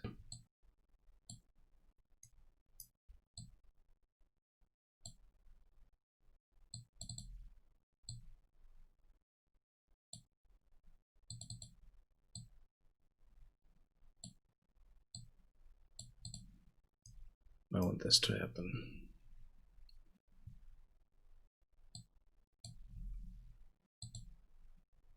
And this is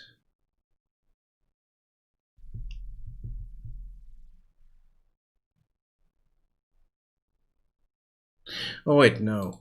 I think I know what I'm doing with those.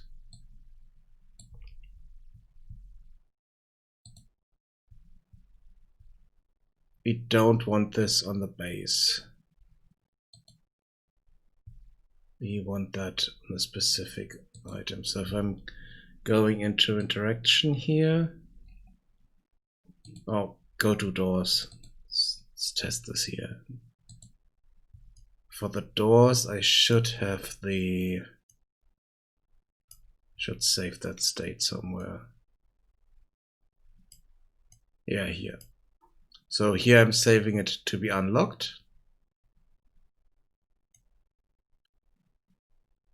And I'm saving it to be opened. We unlock this. We are not saving it if the door is still locked and we don't have the key. And we are opening it Okay, we are not saving it for open doors here.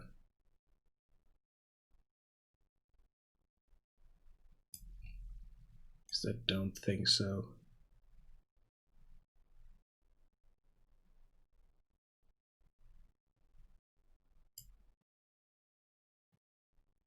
Yeah, I think I know why I'm not saving this, because NPCs can walk through the door and close it. So I don't need to save the state of the door. Because it could well be the case that an NPC closed it by walking through it. So it doesn't need to be saved like that. It needs to be saved if we unlock a door that's locked, because then we need to know that state. And then open the door later. So that's fine. But we don't need to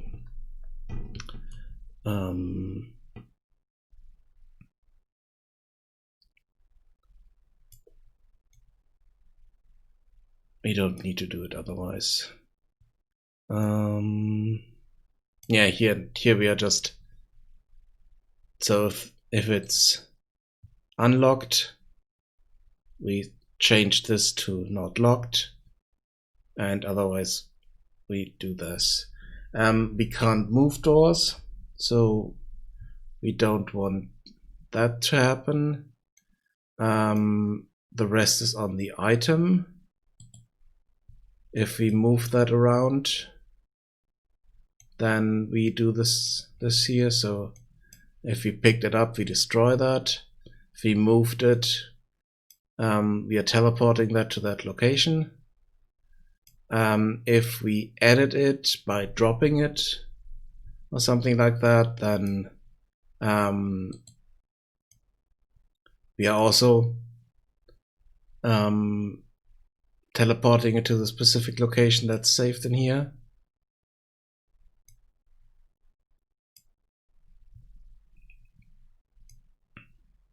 So that should be okay. But the thing is, I just didn't do that for the valves. That's the issue here.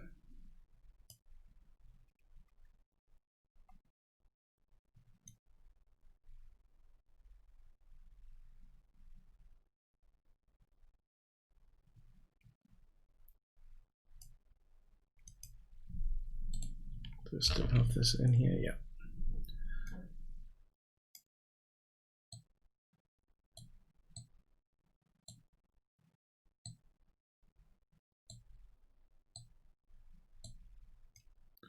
So in both cases, we set this to be activated. I think that's what I'm, yeah, activated up here. The issue is that we don't have the parameter.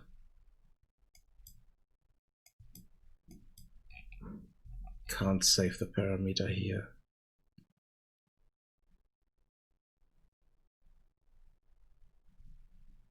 So the rotation for the position stuff here, that we can't save. So we cannot set the current position because I'm not saving the parameter.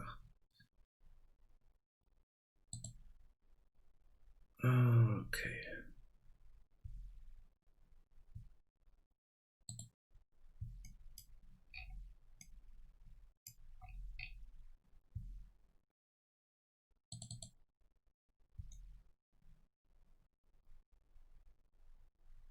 Yeah.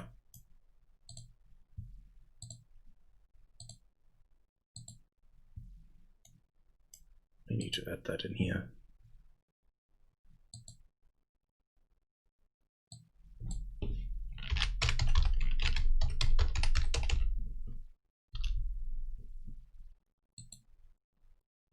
And that's a string.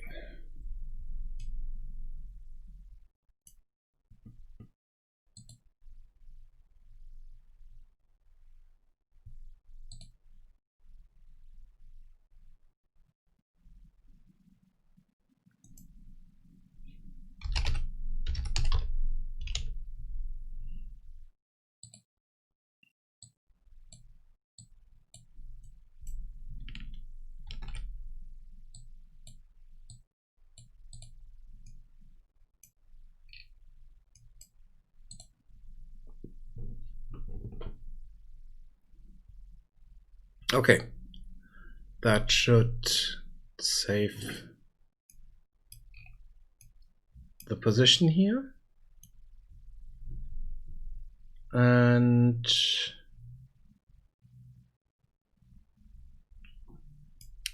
then if we have that position, we also need to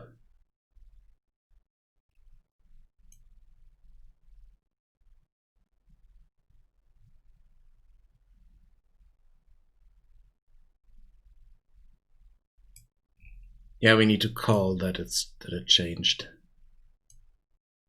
So where is it? Here. Yeah.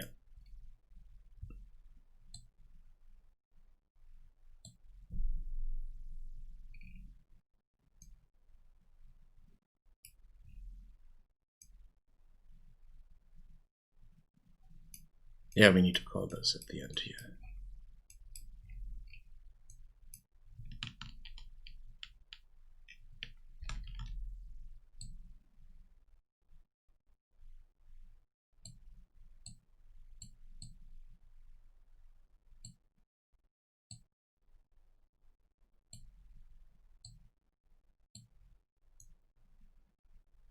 That way we can tell the combination log here that we changed something. And as a result, it knows, okay, now I have saved that state, it's updated, and it will open the door. Just didn't call the this event here.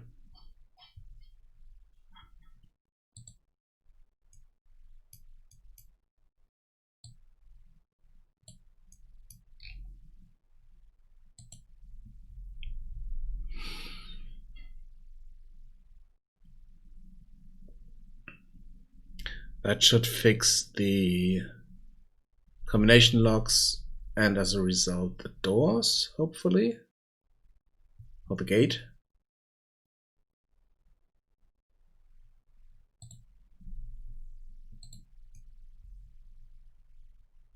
Because they are controlled by a combination lock. And if we change the event for that, this should also be fixed. So let's check that.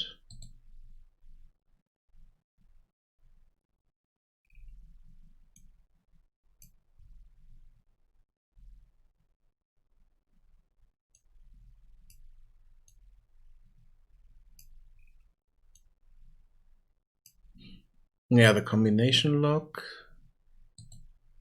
should send that event.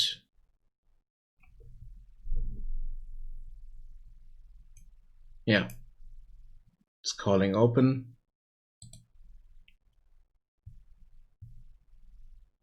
Then it's sending the information to the wall gate. The wall gate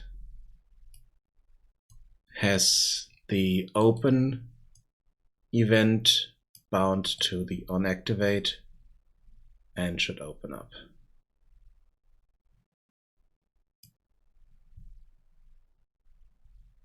Okay, let's test that.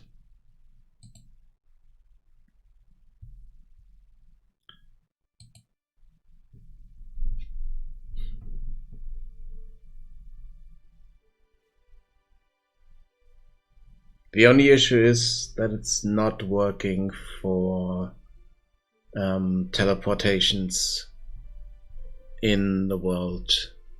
Even though, no, it should work. Because we are saving the name. So it should open that up. Let's test that. Let's first open the door, save the game, then close the game, start it up again, load, and see if the door opens.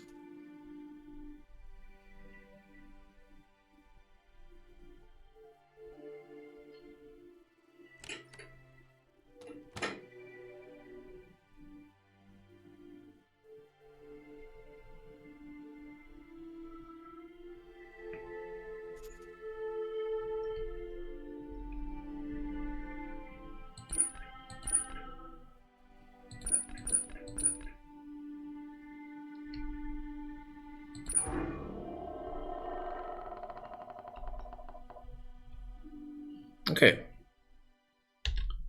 let's save that here.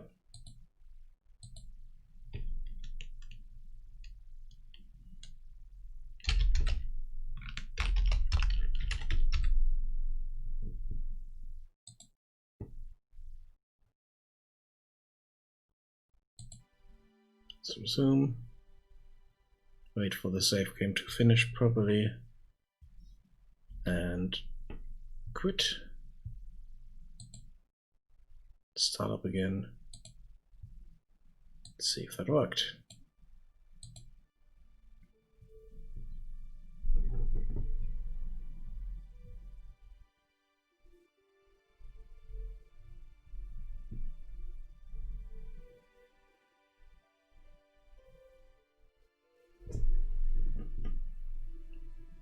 Nope.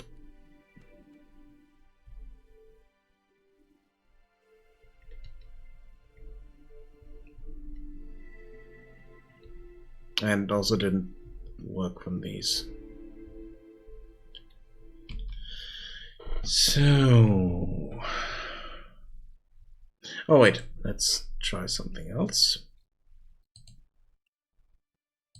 Let's check if the pickup worked.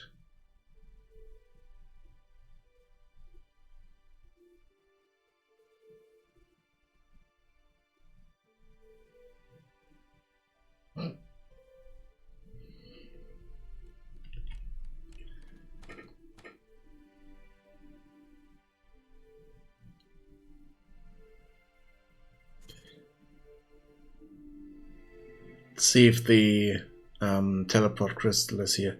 Oh, wait. We have another issue here.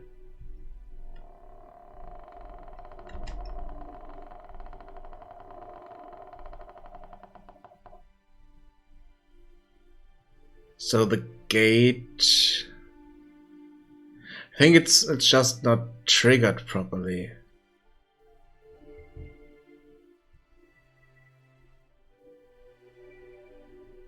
Oh no. Okay.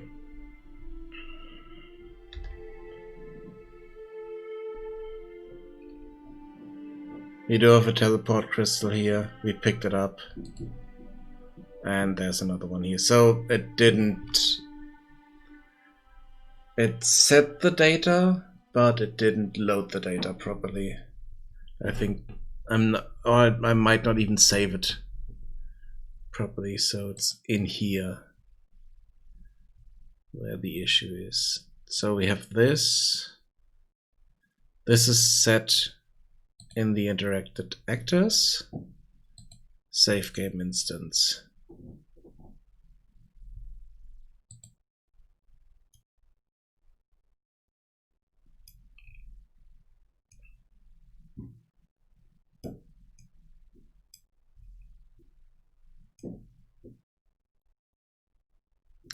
So, are we saving this properly? We have the save game instance here. I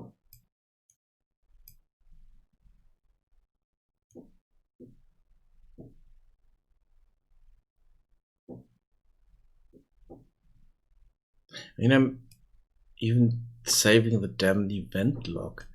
Why am I not saving the rest properly? Maybe because it's already part of the save game instance?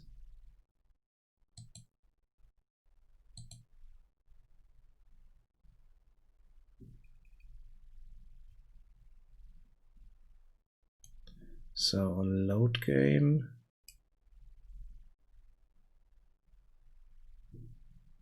yeah, here we are taking the name and then we are setting the save game instance.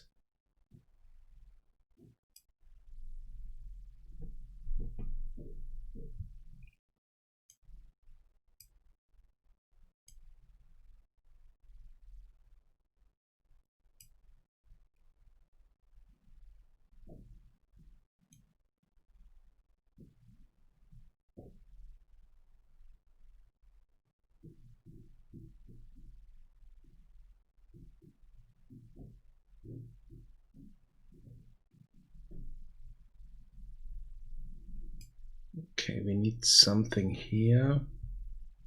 So we need the save game instance.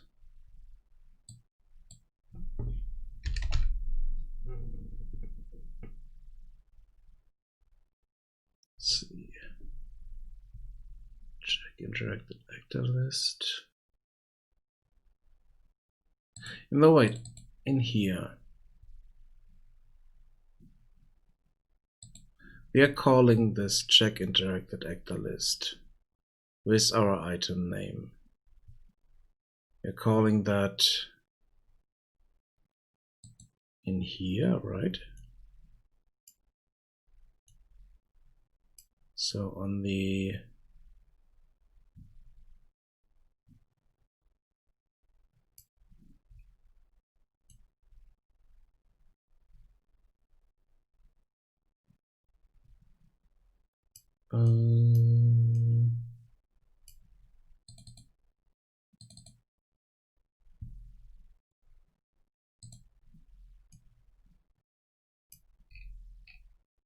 yeah.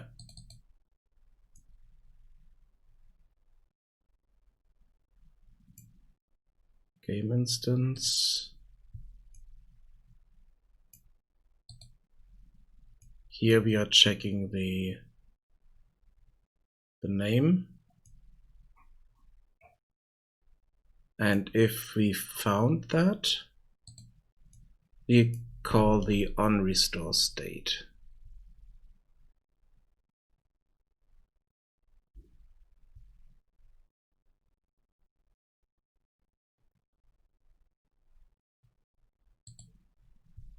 Okay, this is just an actor. We don't have this for here, but this should be triggered.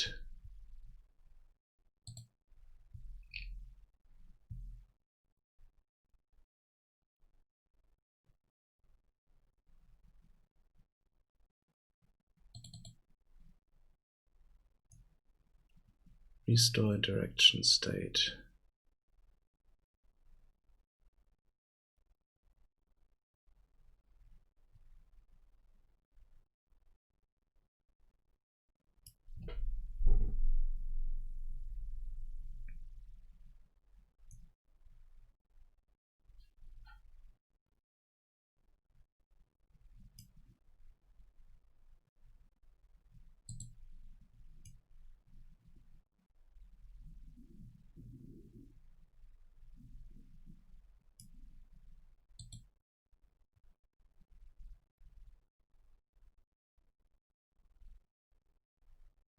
Am I not calling that here?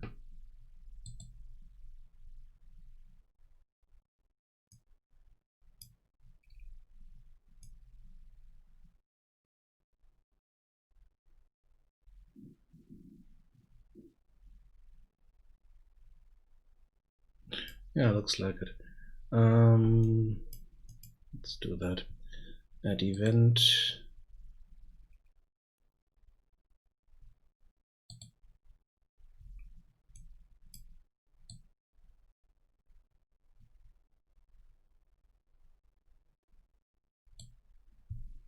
This should be the one. Am I? Wait.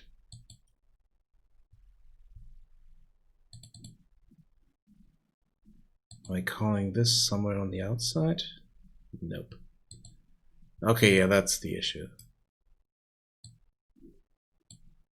Thought I was calling it, but I'm not.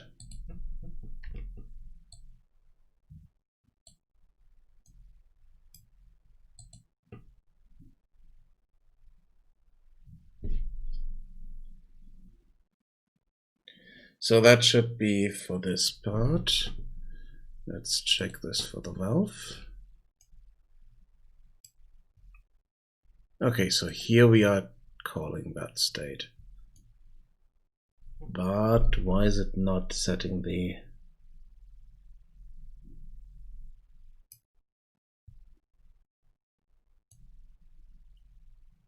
Why is it not setting the position here?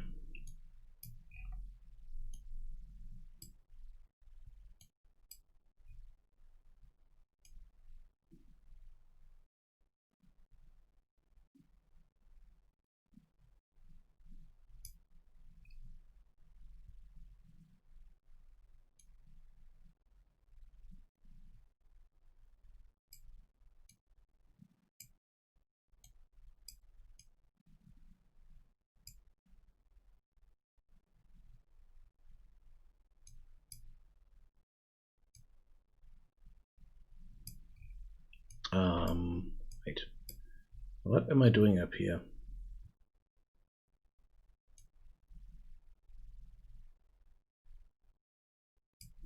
Why am I not calling just the set current position?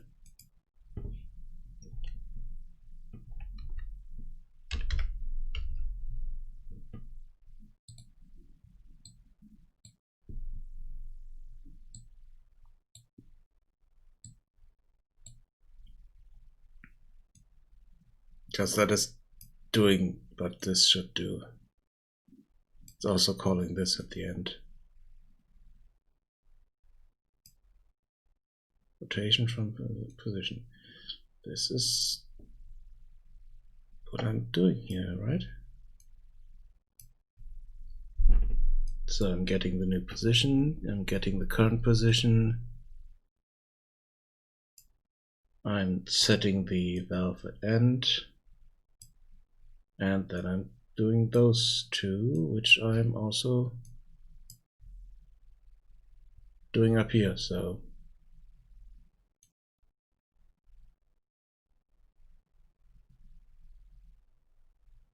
next position ID is it different? Yeah, okay, that's slightly different.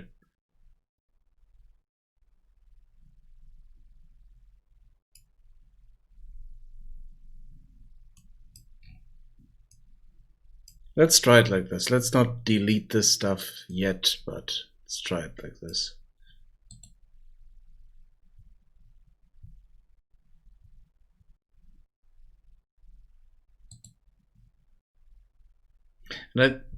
Let's try loading the game first and see if it saved this and restores that. If that doesn't work, then we need to do it again. I also need to clear out a few of the save games there. Some of them are quite old and completely broken. Okay, so that didn't do anything. Right.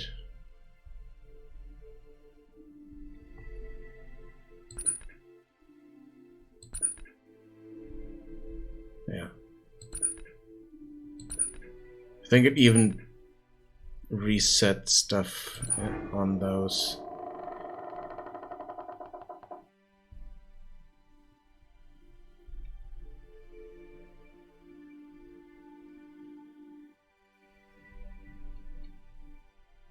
Yeah, they need to be in this state, but they were showing a completely different rotation there. So I think it kind of broke the rotation and didn't really save the proper IDs there.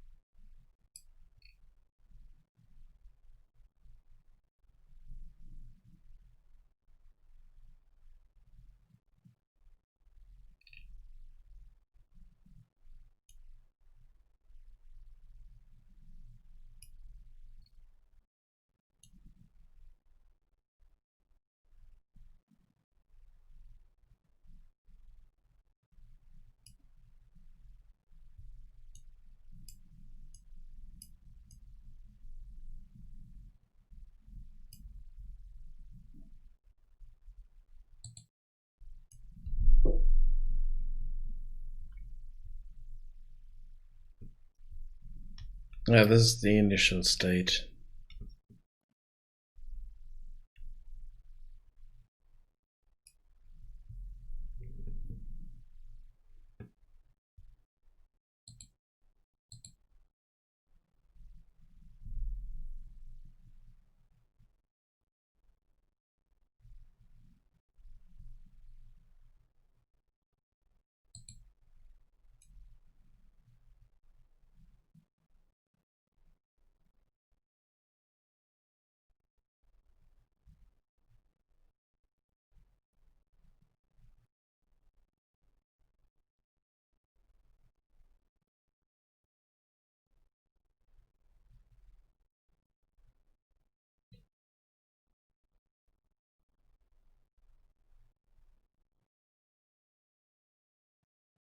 Oh, wait.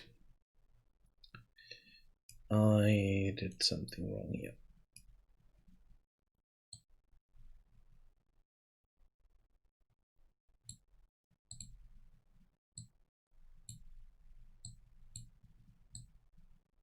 I didn't save the right position here.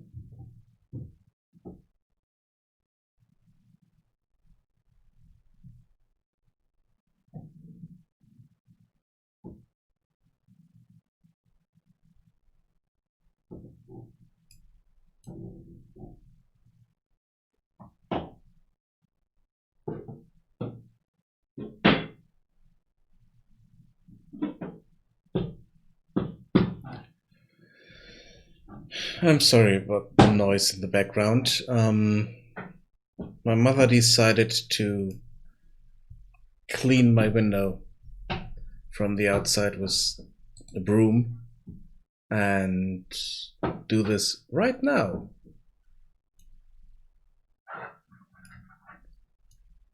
Because there's no better time for that.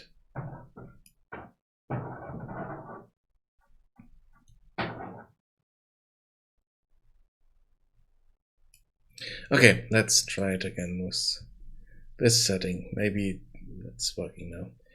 So we need to do a new game, and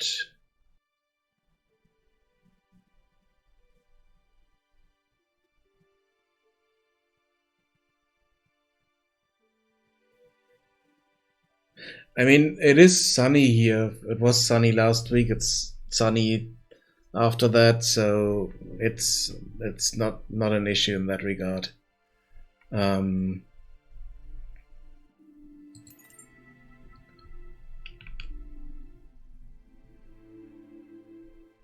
So there's sun coming in.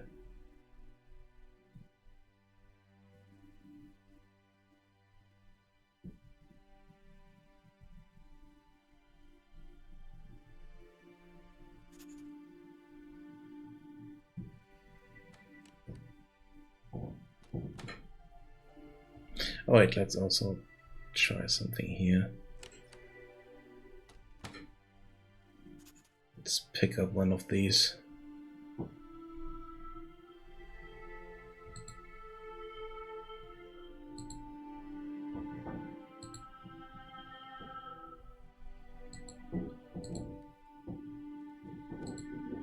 Oh, let's just pick up those. Okay, good. Now they're gone, and we can check if they're gone on the save game. We can also move a few of those boxes around here. Let's just throw a box over here.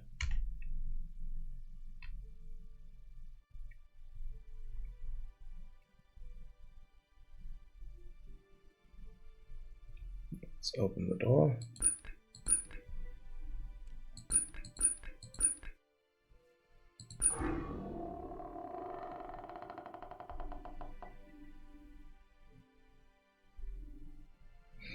And let's do a save game here.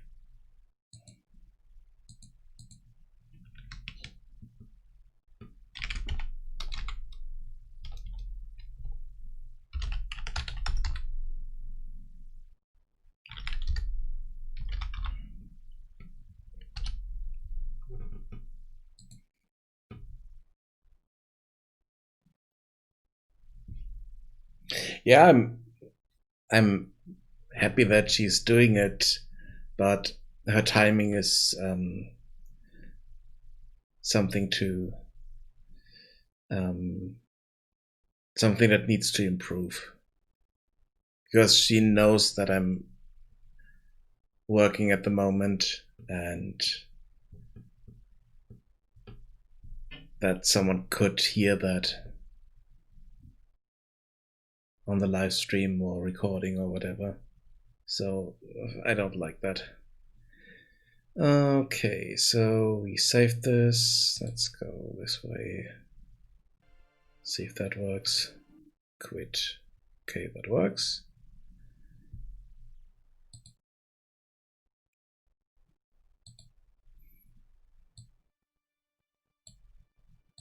Let's load this and see what the state of the world is.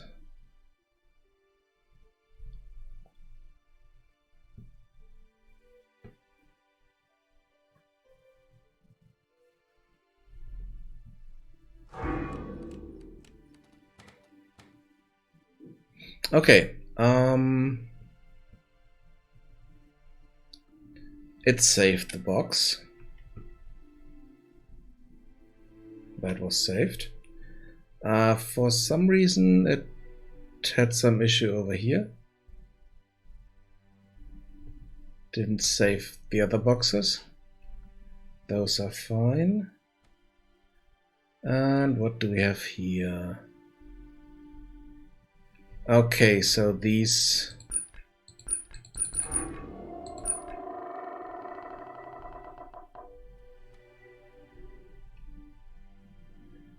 Okay, the positions are just wrong for some reason.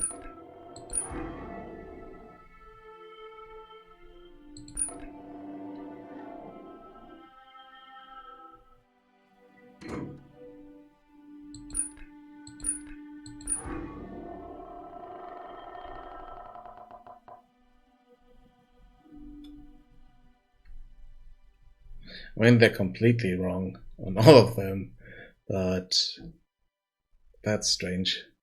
So it has the right position saved, but it doesn't display the right position. I think that's the issue. So the gates should get the right data, but it's not really updating properly.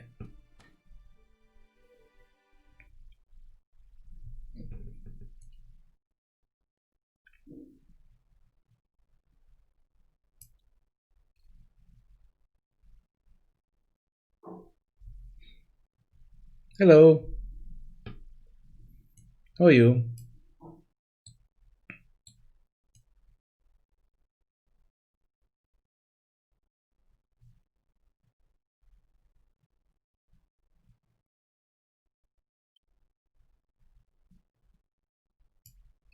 So why is it not updating properly? Do I have something different here?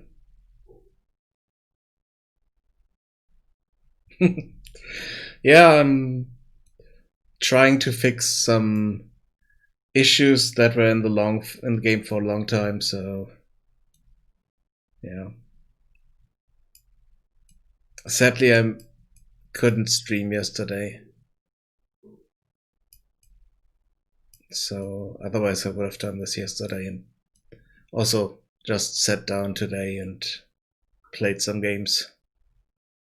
Okay, so there's a difference here. So let's see, we do have the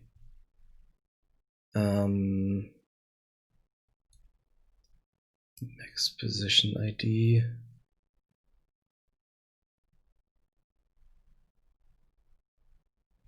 Let's just do this again and not call this. See if that changes anything. No, far from it. Just some bug fixes that were in the game for a long time. Still not ready for release.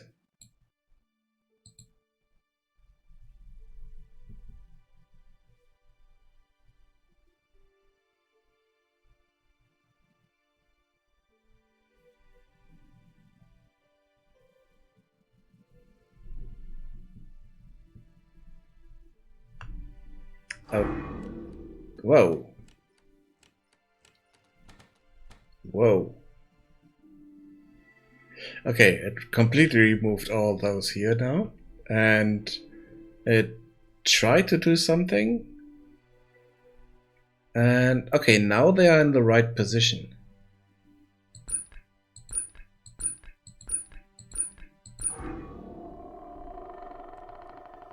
Okay, so it's just not updating the parent properly, so it's not calling.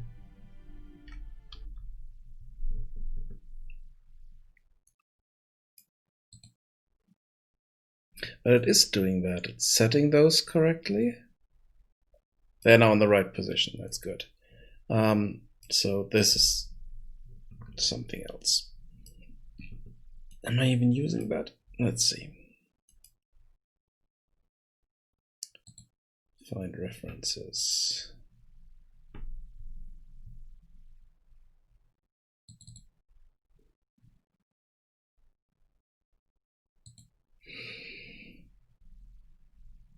Oh. Okay, so I'm using that for the elevator. Okay. Haven't even tested the elevator with the save system yet. So, yeah.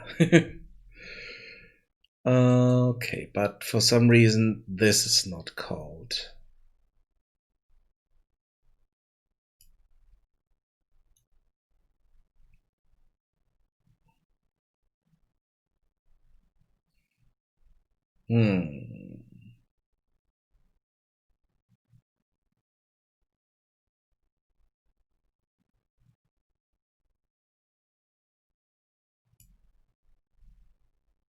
Let's try something here.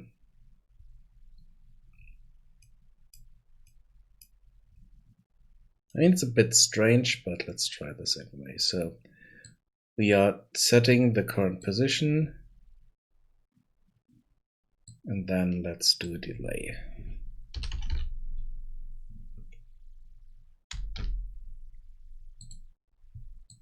Just a short delay.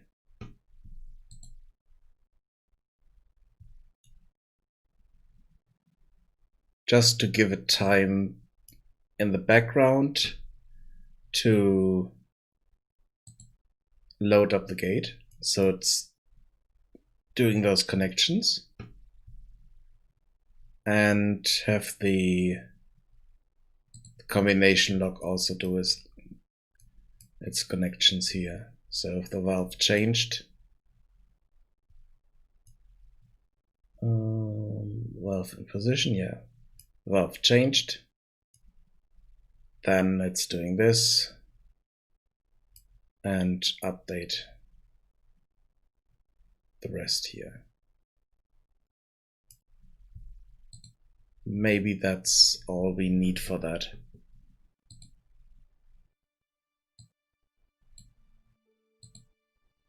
Let's try it.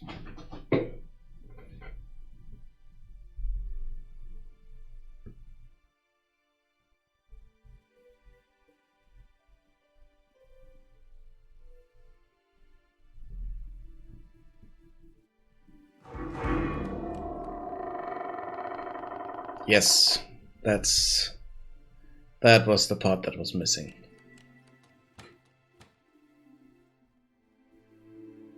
Okay, so that bug is fixed, but I noticed another bug. Let's see over here. Yep. Those pickups are gone. Let's double check. They're falling through here. Okay, they're gone. But the boxes here are no longer there. Because they are updated in their position, And I think that's happening before the level is loaded, so they are falling through the world. Let's... Oh, damn it. Okay, let's close this and let's test that theory by playing a selected viewport.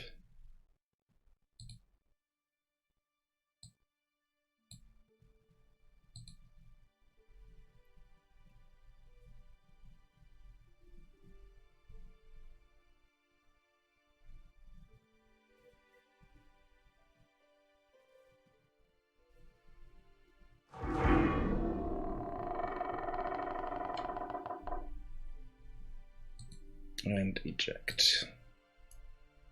Oh wait, now they're there. Awesome. Okay, so it's not always happening. Oh, I like bugs like that. Those are the best. Damn it.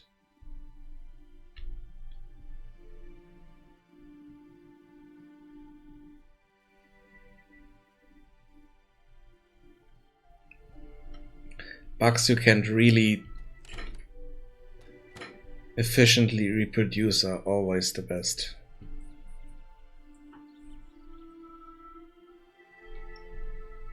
And we have another state of the grass now.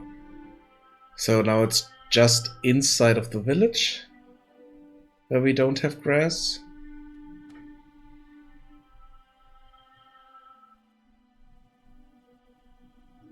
Back here we do have grass. So I'm not sure why that is happening. Okay, but I fixed some stuff here. So this should be fine. So once this level loads in, these update themselves and it should open the gate.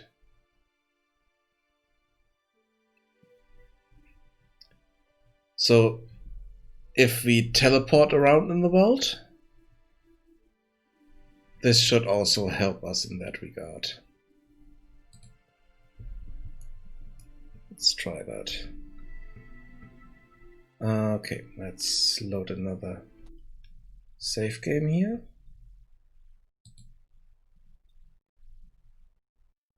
Soon. Let's start the save test.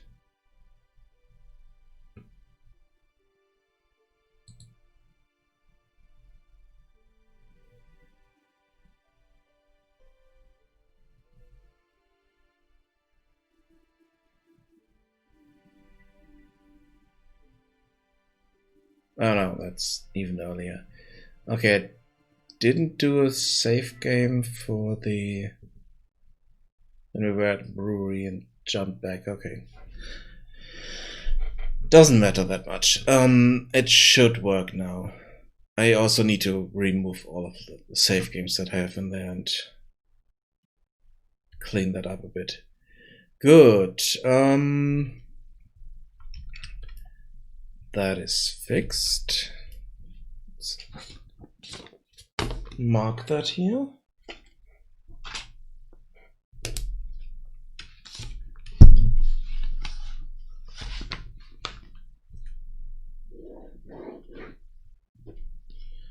Good. Then I also need to update.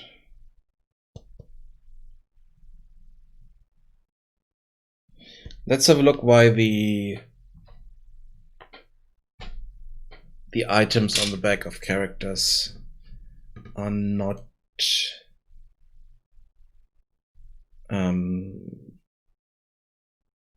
being saved properly. Because if I look at this guy here, you can see that he has a sword on his back. If I play the game, he has a blunderbuss on his back, because the base character, the AI, wait, where is it? Here. Has the blunderbuss there.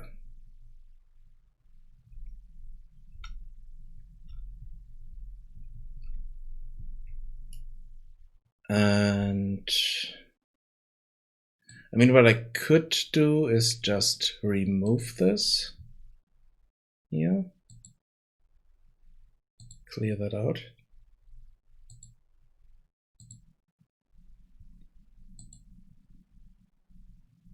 And see what happens then.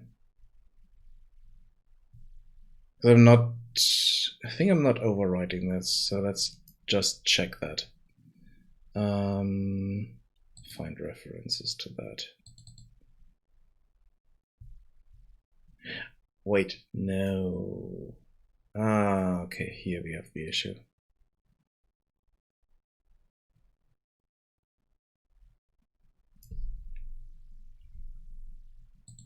I am overwriting that.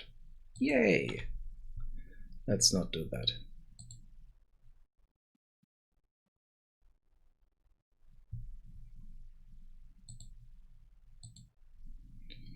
Okay. Let's resume, go to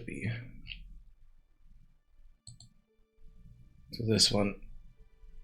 Here we should have a short walk to the guard with blunderbuss on the back, and we should have a short walk to the guy with the sword on his back.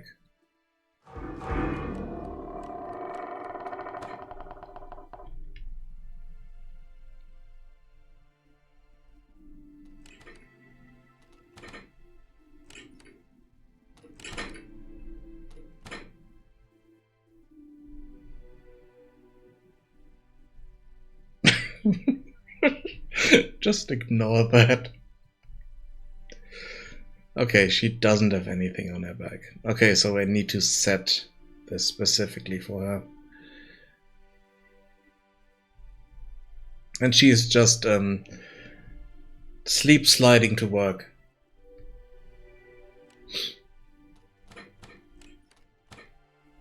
Because some of her animation states did not update properly.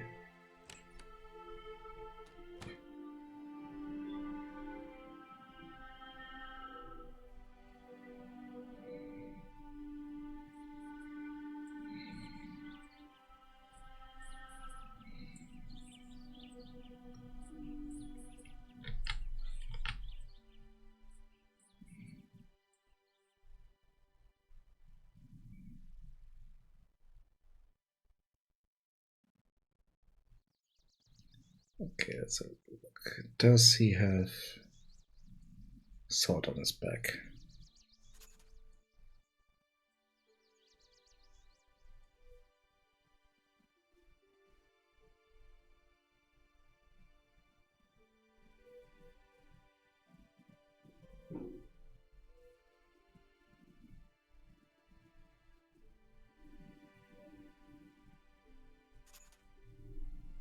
Yes!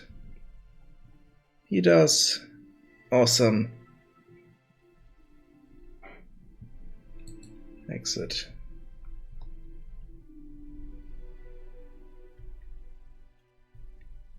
Awesome.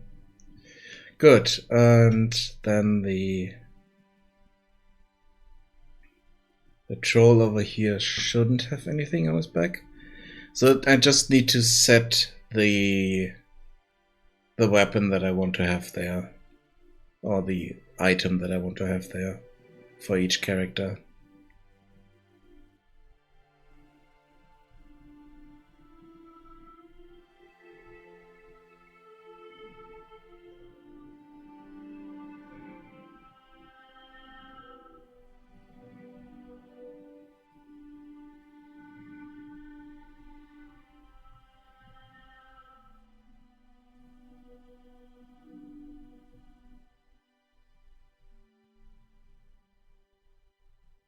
Still need to think about what kind of weapon he would have.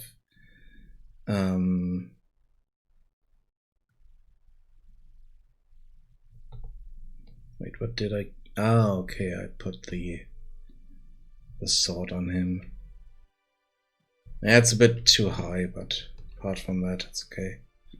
Need to move it down. Okay, so he has the saber then.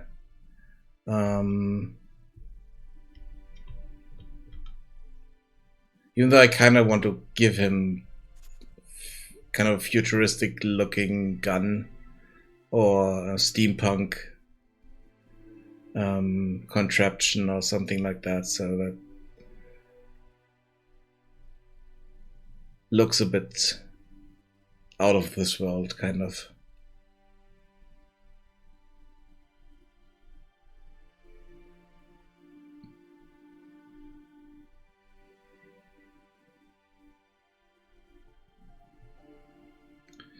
Okay, then I need to set up the... I know why the guard didn't have a weapon on her back. Because I didn't set this specifically for her. That's something I need to do for all the guards here. At least for all the guards that should carry a weapon.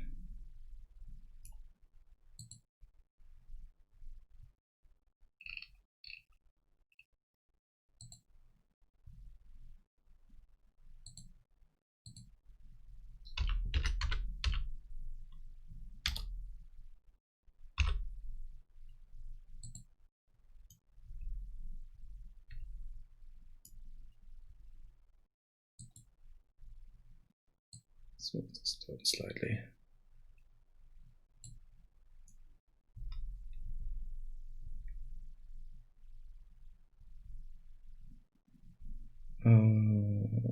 Here we have another guard with a weapon on her back.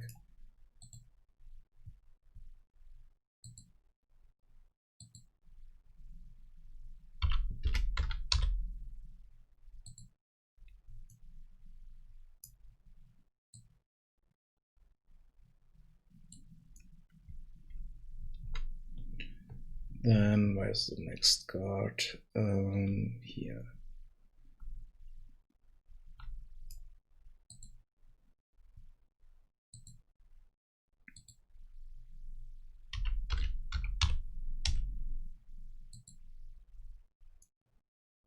No, that's perfect. No.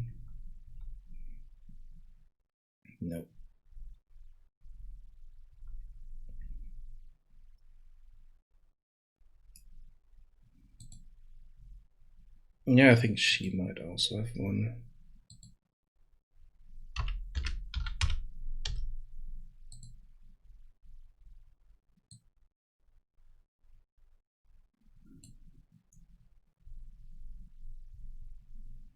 We have more cards.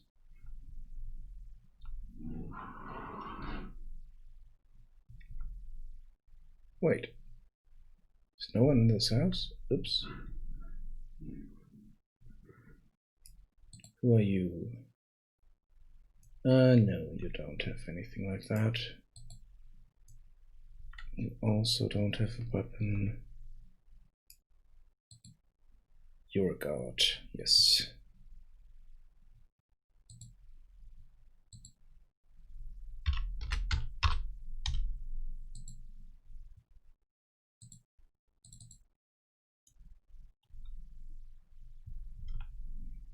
Okay.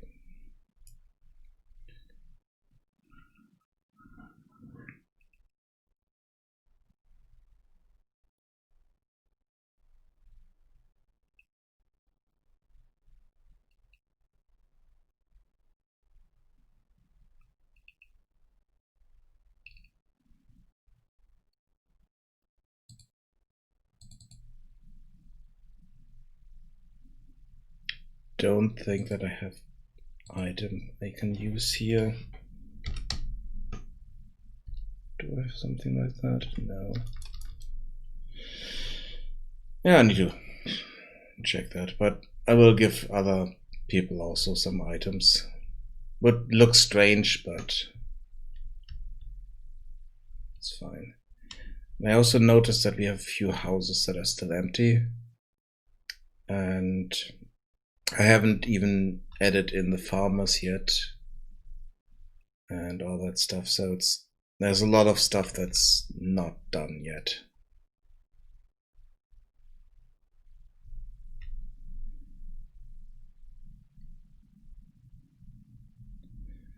But I think this is fixed now.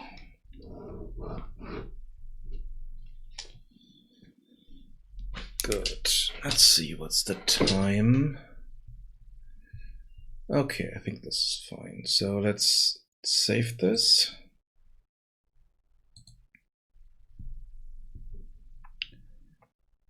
And then let's open up something else, because I did a bit of work on another project.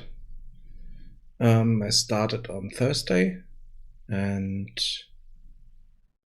I did a bit of work on something else that I wanted to do for a long time and just started up doing. So once this is saved, closing this, and then I can show you the other project.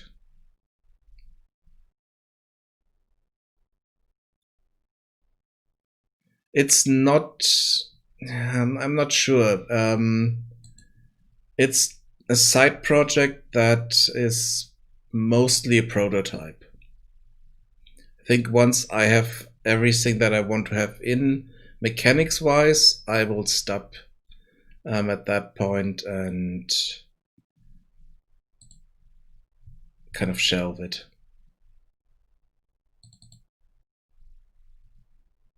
Not really make a full game out of it. It's just something on the side that I wanted to test out.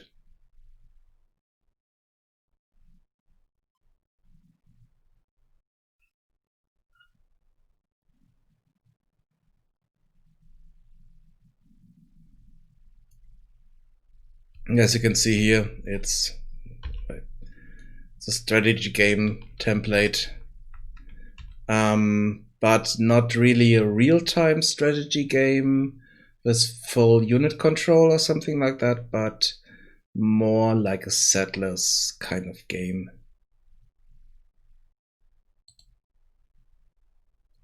At least that's the idea of it.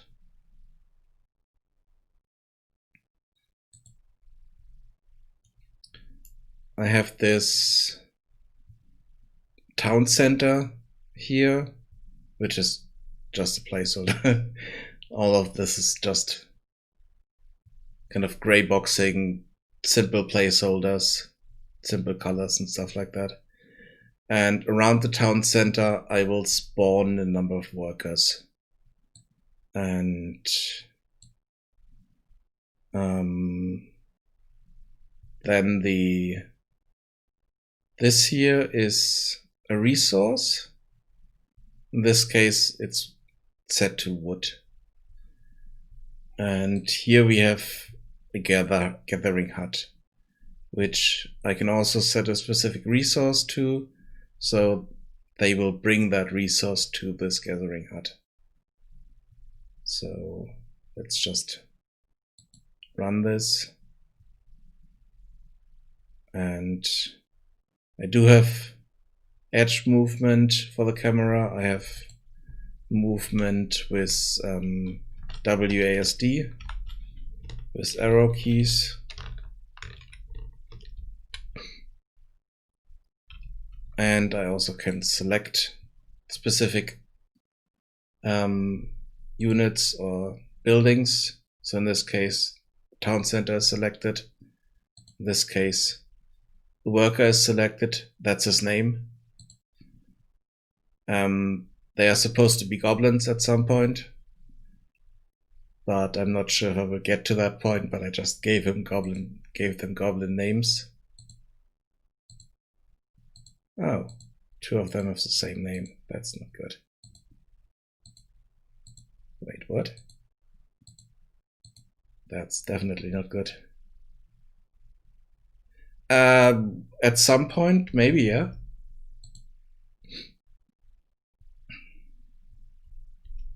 But what I can do here is I can assign those as gatherers. So now he turned green. He has the occupation of a gatherer, and he's starting to gather resources here. As you can see, the wood resource is going up.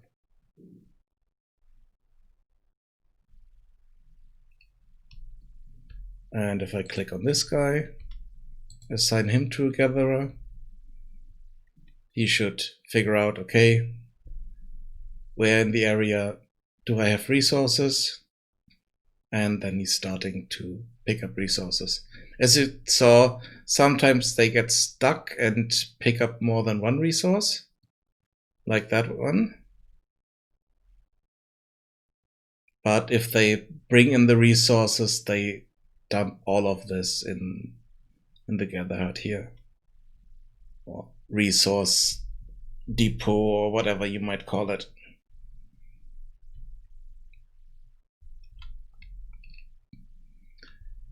One thing that doesn't work yet is other occupations here, because they don't have anything connected to them, and I can't build other gatherer huts. So that's something I haven't built in yet. But I can assign all these to be gatherers if I wanted to. And then they scan the area with the what is it called? The environment query system. Yes, they're using the nav mesh, navigation mesh, and they find the resources, pick the closest one as their target, and they also pick the closest gathering hut as their target and bring it to that. I can show you this if I'm adding another gatherer hut up here. They should bring resources to this if they are closer to that one. Same thing over here. So if I have these, they should go to different gathering huts.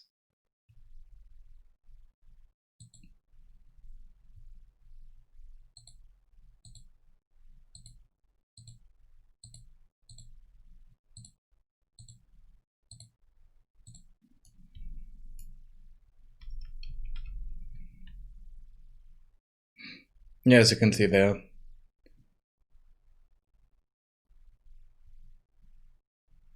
they pick different gathering huts.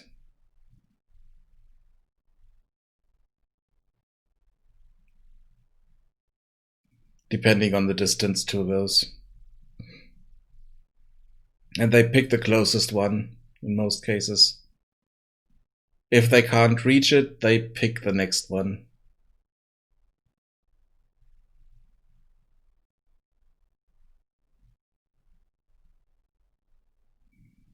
And they do have random names here. Now they have proper random names, not like before.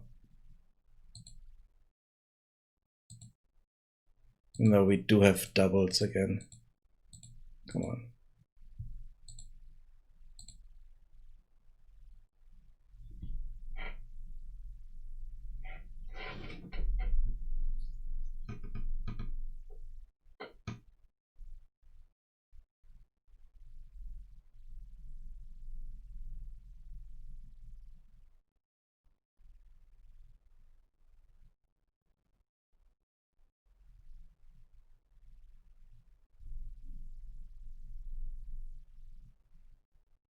For the pathfinding, there are two things you can enable.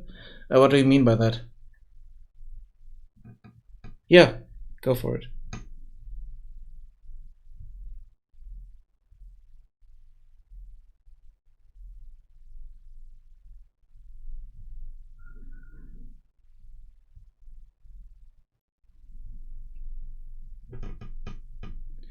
Oh, yeah.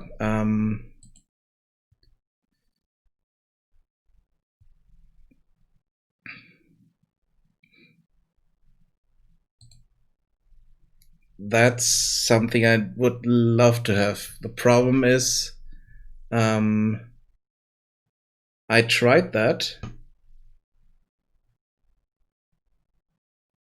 and it didn't really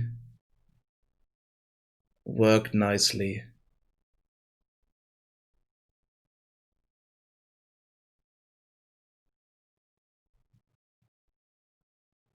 I think I set this on.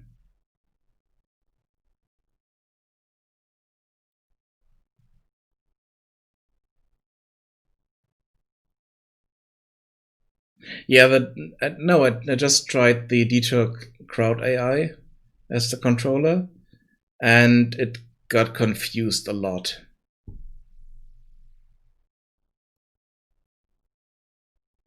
And got stuck on itself and stuff like that. That was an issue. But I might test out the RVO avoidance on.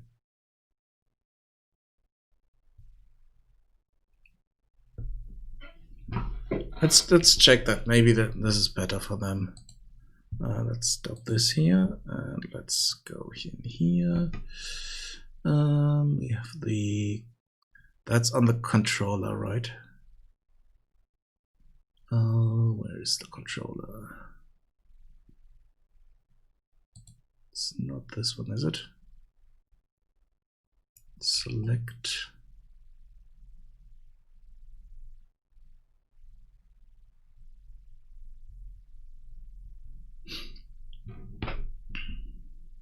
Let me just move that window somewhere else.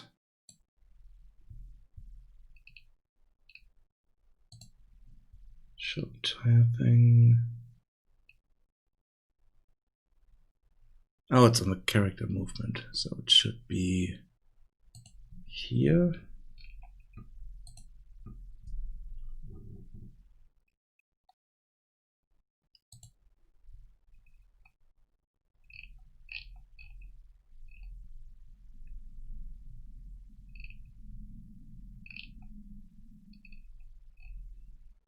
Okay, use that. And then the settings are 0.5 and 400 here.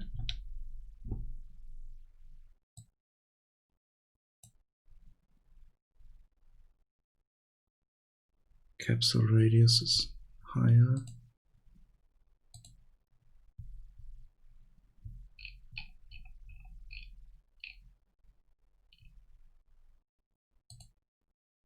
Wait, capsule radius is 110? It's huge. Okay.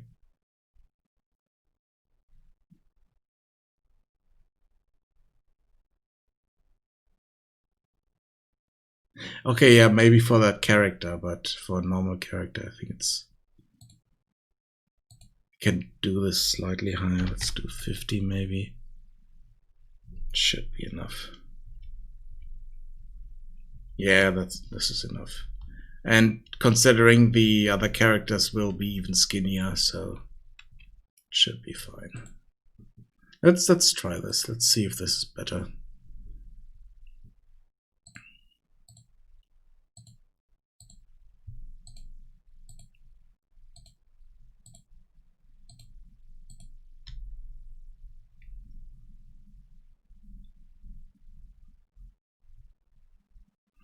Yeah, slightly. They're still having issues.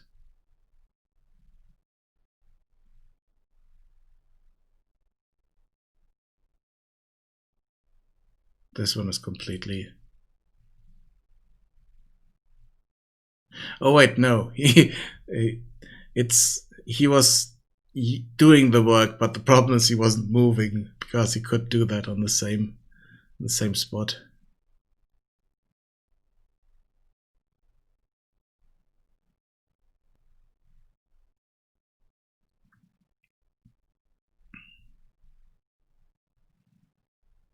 But I mean, there are some things that I noticed with clumsy AI and not configured AI that kind of fit to the idea for the game that I have.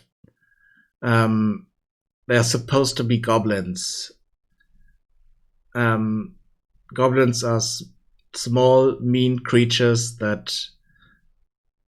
eat everything and hit everything, love everything shiny and burning.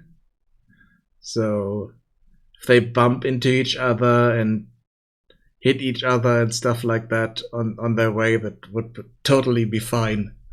Just need to add specific animations when they bump into each other. But apart from that, it should be fine.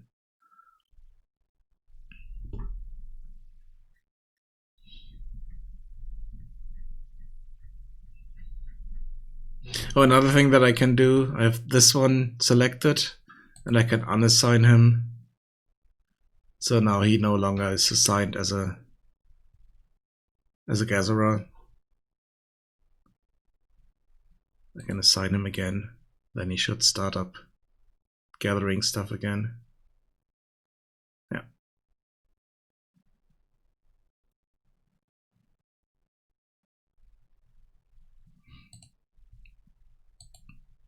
I showed this earlier. I can select these. Let's select this one back here. Like I said, I haven't done the building of new stuff. So I want to start out with just the town center, which would be basically maybe a treasure chest next to a bonfire or something like that. And then all the goblins sitting around or standing around that. And then I'm building a gatherer hut. They need to carry resources over there where I need the carriers. Then we need a builder that's building stuff and all that stuff. So it's I haven't assigned these yet. They are not doing anything yet. I had the behavior tree for the, if they are not selected, I had these as just randomly walking around. I didn't really like the idea of them just roaming around the area like that, so I took that off, but I can show you what this looks like. They're just running around. It makes it a bit harder to select them. So if I want to select one to assign them, if they're constantly running around, I need to wait for a moment when they're stuck. And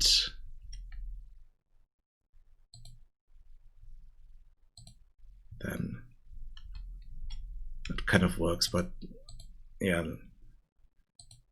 now it worked there. Come on.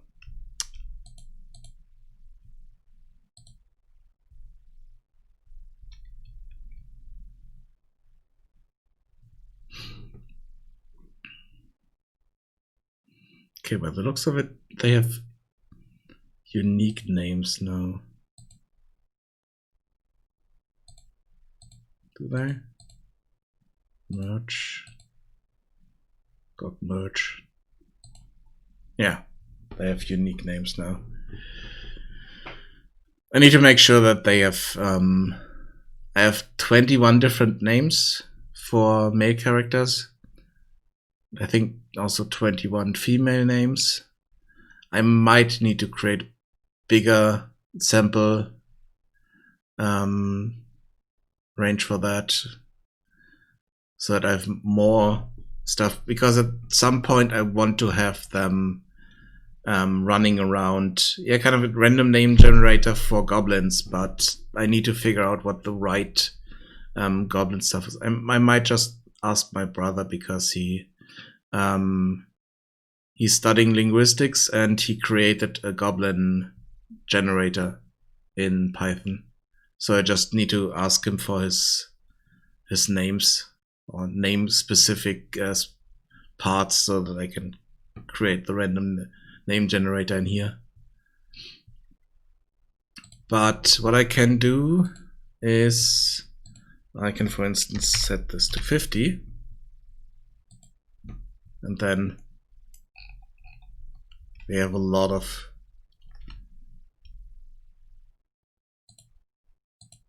them running around here.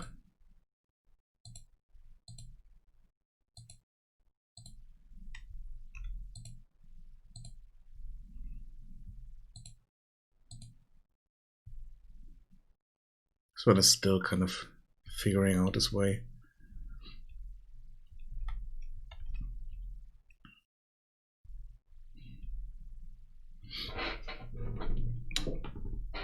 Not sure if you remember Settlers, where you had a lot of if you built the houses, they just spilled out a lot of workers that you can use, and I kind of want to have this here.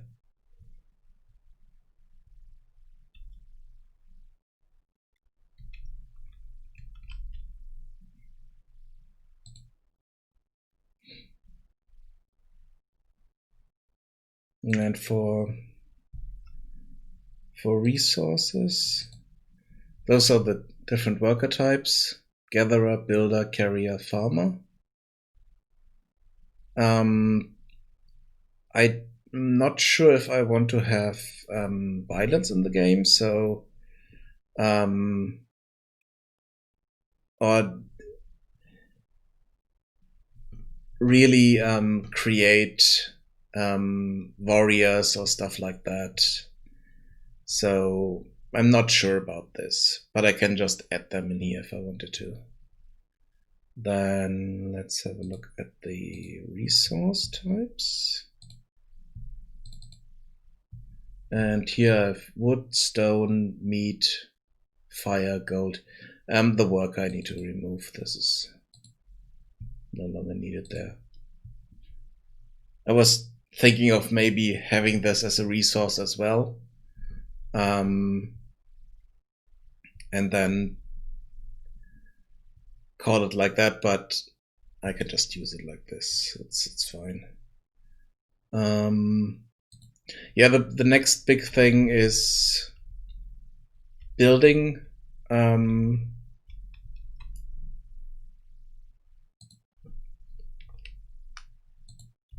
And then setting up the way that I can transport resources between two spots. For instance, if I set up kind of a ghost building for the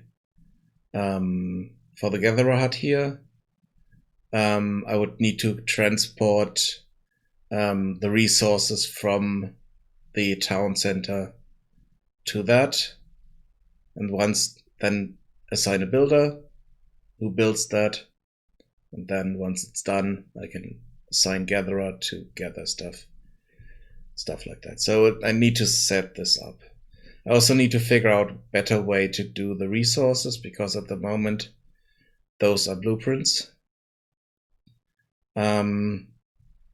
I think I might do something similar to what I did in the in MagicAle, where I'm setting up a data table with foliage meshes in, and then if I set a gatherer hut next to those, or in a specific radius to those, they will be turned into resources, to these resource blueprints. But I need to figure out what I do with that. If I do a line trace, or how I figure out which trees or which resources around, which foliage parts around the gatherer huts should be turned into blueprints that we can pick up.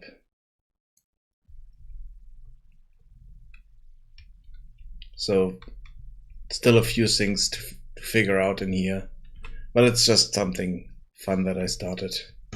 It's something different.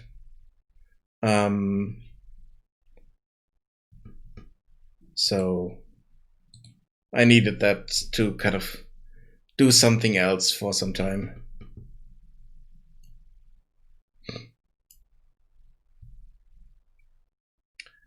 I am following a tutorial, even though I found this tutorial after I started the project, and I just used it for a bit of fine-tuning and a few things that I did differently, but I just gone through the camera movement and stuff like that in here. And they have something quite nice on the, I think it's in here.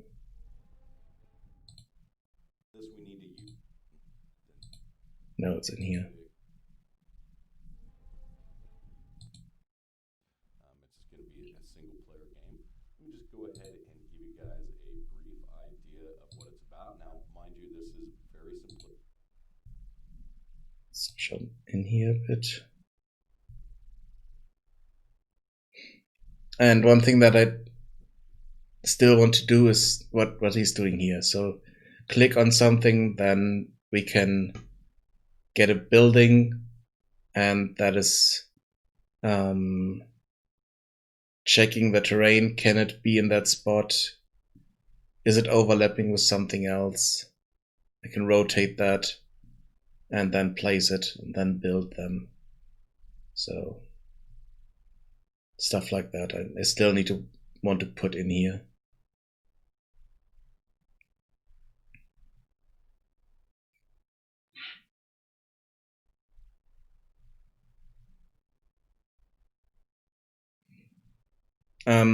The type of game he's building in this tutorial is something like Tropico. But I want to go for Settlers kind of game. So bit less deep what the resource chains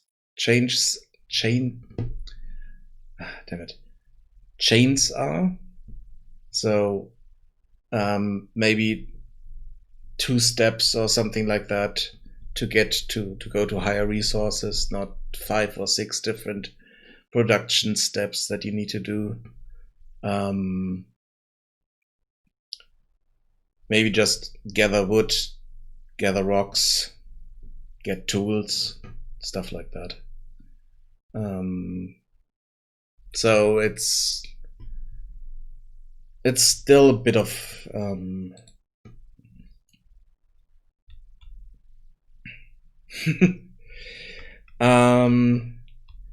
one thing that I was thinking about was goblins are not known for their cultivation of fields and farming and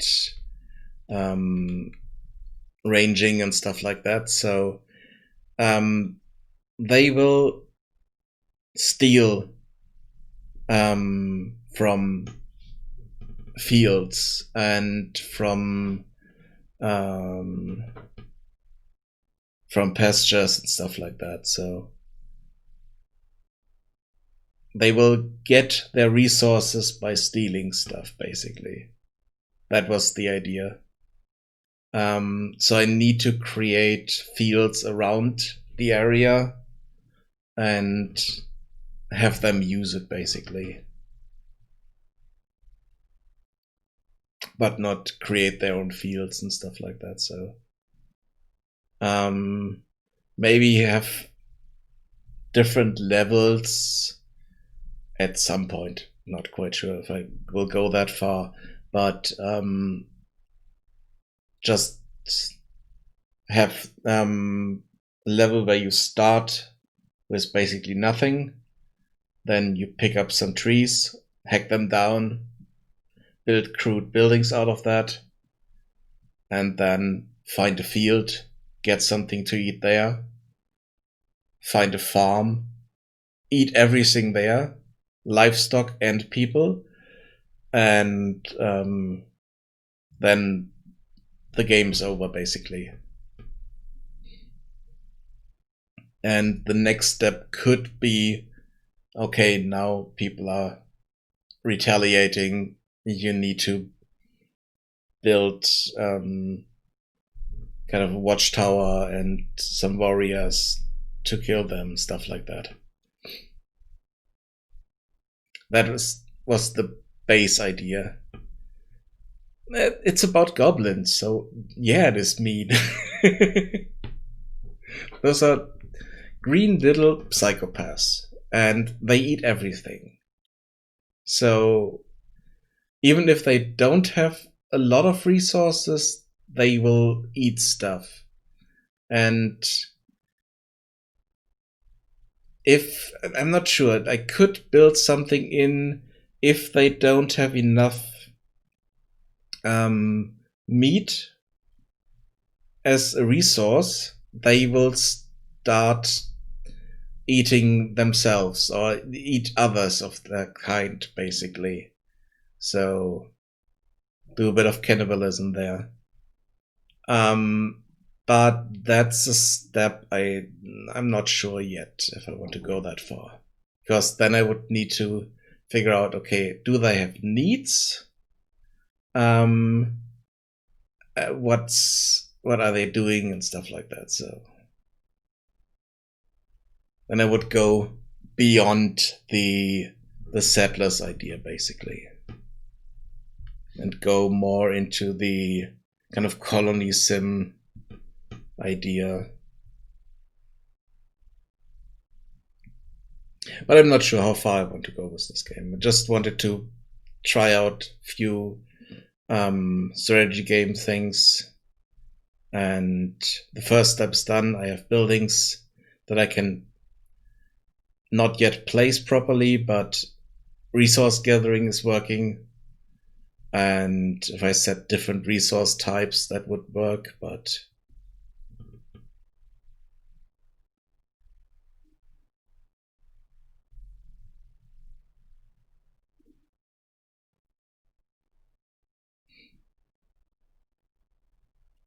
yeah, I'm not sure. I think if there is a farm and there's stuff living on that farm, then everything living there could be turned into meat.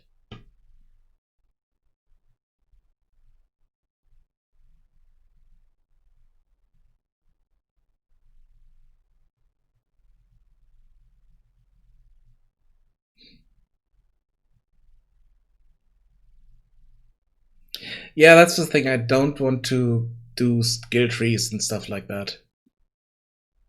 I don't want to give them abilities or skills or stuff like that. It's just they have a role and they perform that role basically.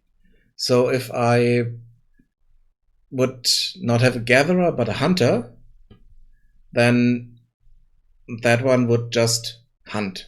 It would find something that's moving about, kill that, carry the corpse back to the hunter's hut. Something like that. And it doesn't matter what it is. It could be a human, it could be a halfling, could be a deer, could be a bird, I don't know. If they can kill it and carry it back, they will do that.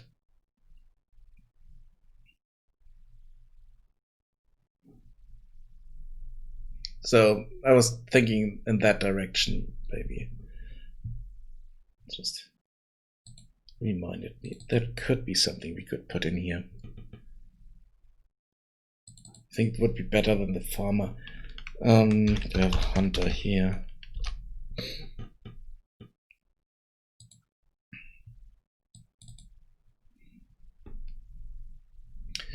What other things could we have in here? We could have the warrior.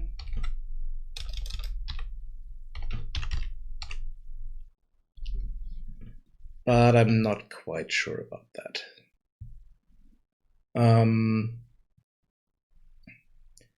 If we make them a slightly more civilized, slightly more intelligent, we could have the farmer.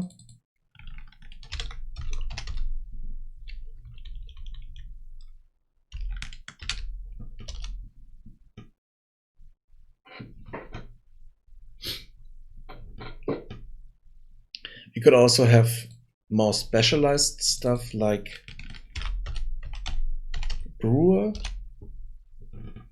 That's turning mushrooms or stuff like that into something to drink. I wouldn't call it beer, but something to drink. That's not just water. Which would turn this here to also have mushrooms.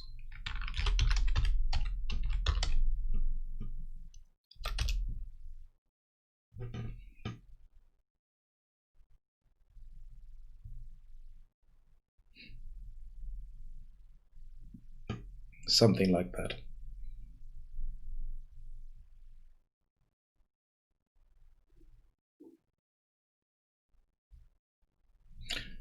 Let's also add in water.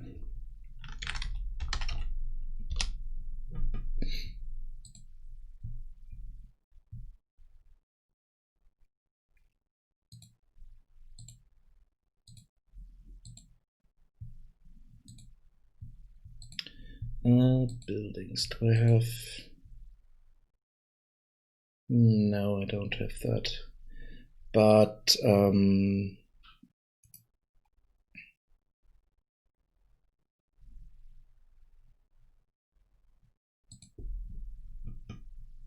we could have a well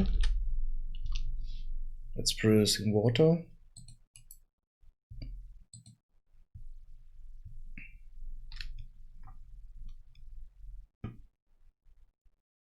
Let's see.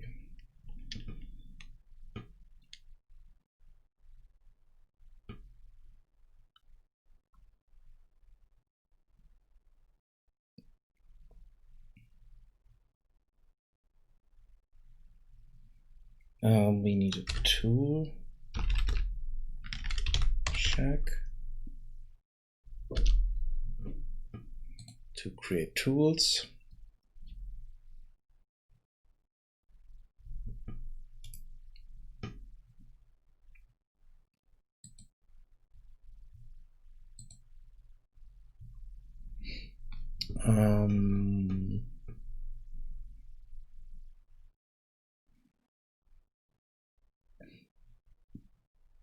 Yeah, the gathering huts are also stockpiles, something like that. So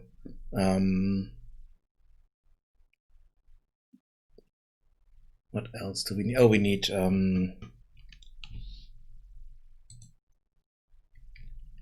houses, or something similar to houses. I'm calling it houses, but it will maybe just be a tent or something like that, for more goblins.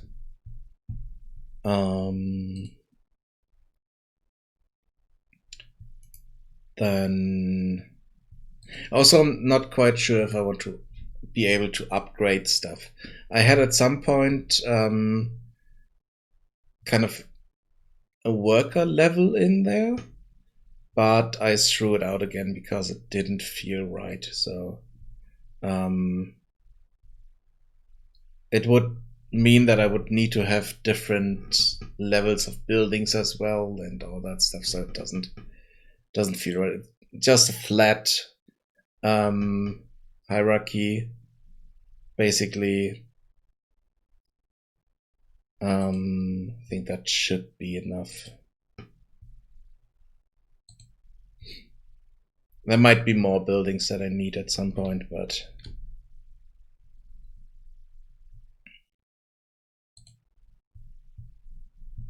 Oh yeah, I just saw this here.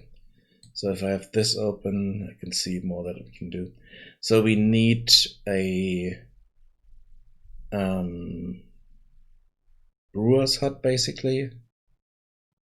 Oh wait, we need another resource here.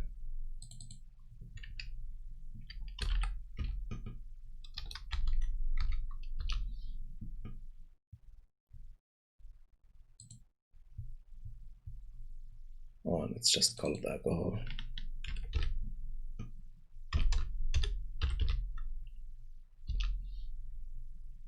Doesn't need to be specific.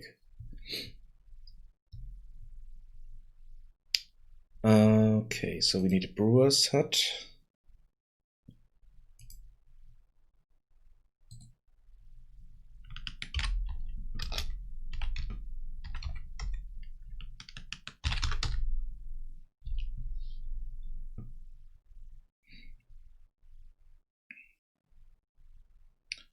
Then we need it's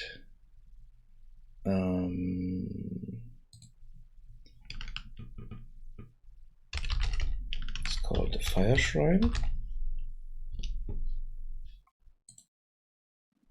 Basically something that burns and that produces fire that you can carry around as a resource. As a result, the brewer's hut would need mushrooms, fire, and water to work, to produce alcohol.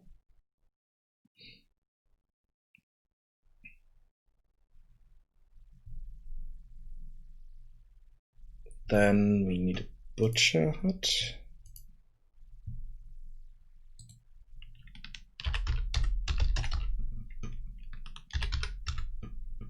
Maybe. Or that could be something that's gathering hut. Oh wait, we have the... No, we need a hunter's hut. Let's call this hunter's hut. Hunter's hut. Thank you for the follow. That's King Bendy. Welcome.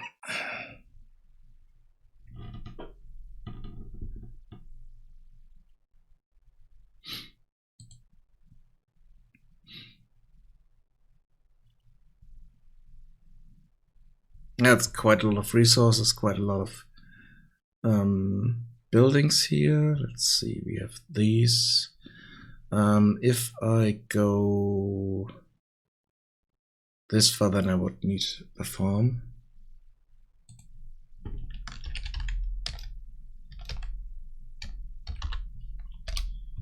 As well.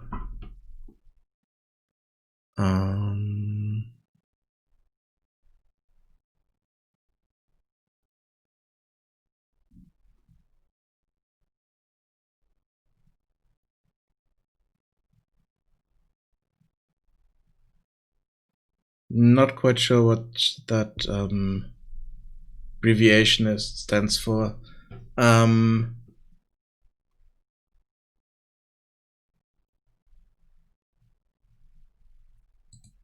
But I'm making a strategy game. Wait. Why is that?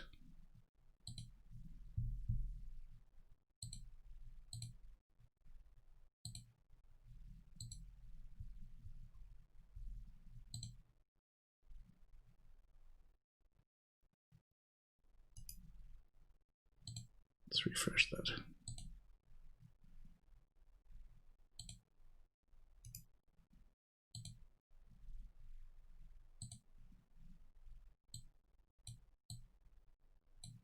Okay.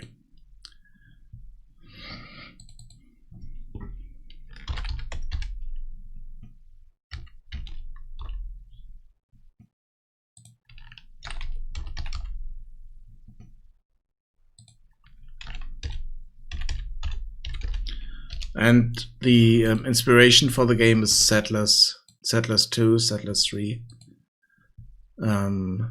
something like that.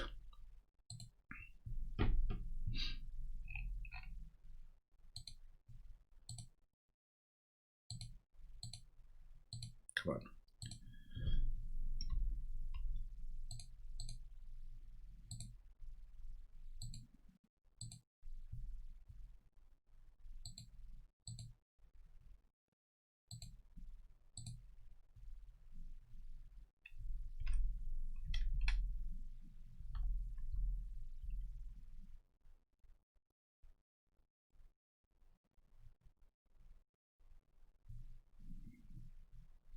There was that many workers running around. It's a bit harder for the pathfinding to work properly.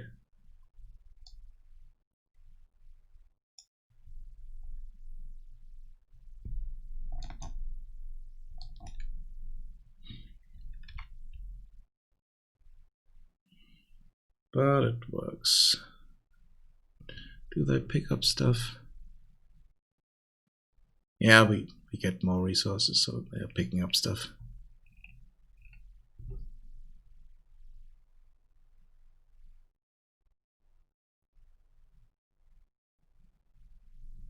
I think 50 might be a bit too much for this small area here. But I think 50 is kind of a number I'm going for bigger settlements. 50 or more workers running around, which would be goblins at some point.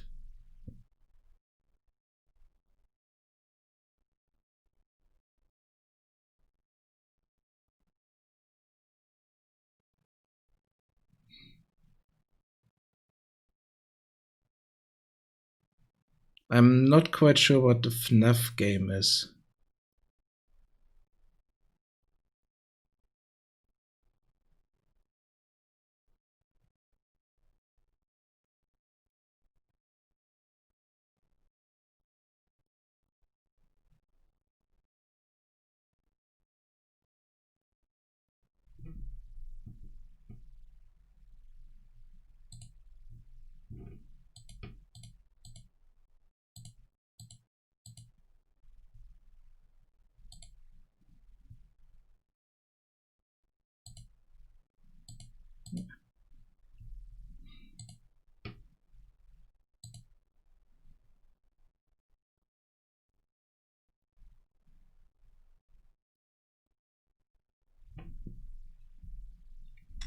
Okay, so this one has some issues with its pathfinding.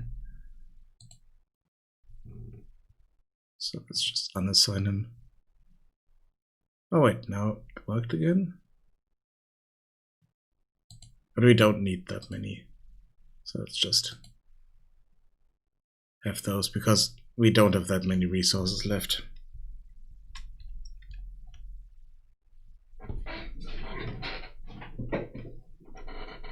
Okay, so I think that's about it for today. I will work on this on my free time during the week, not streaming it. I just wanted to show it, that I'm working on something like this, and then I can do progress stuff next week when I'm streaming. But I think I will stop here for today. Let's see if there's someone we can rate.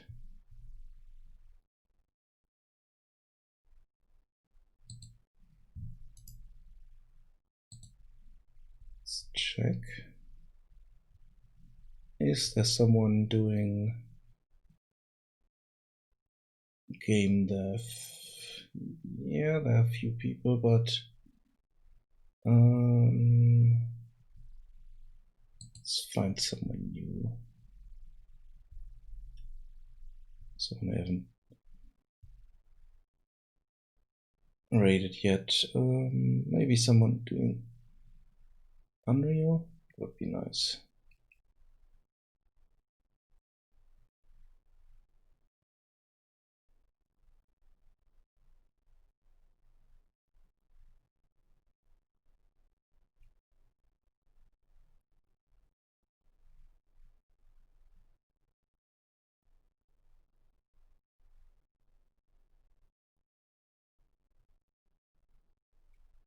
A lot of Unity.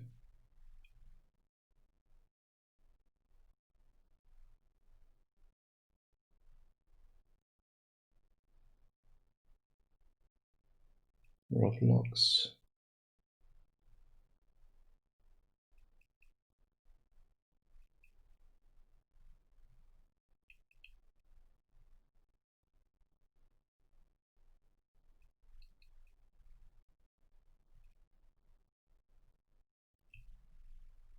Okay, cannot find anyone who's doing Unreal at the moment, so let's see.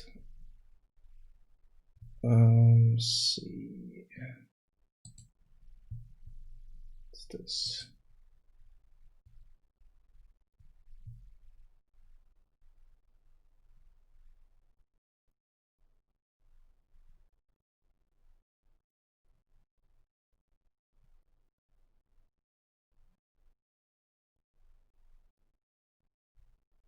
Okay. Just jumped offline, so I can't see what they're doing.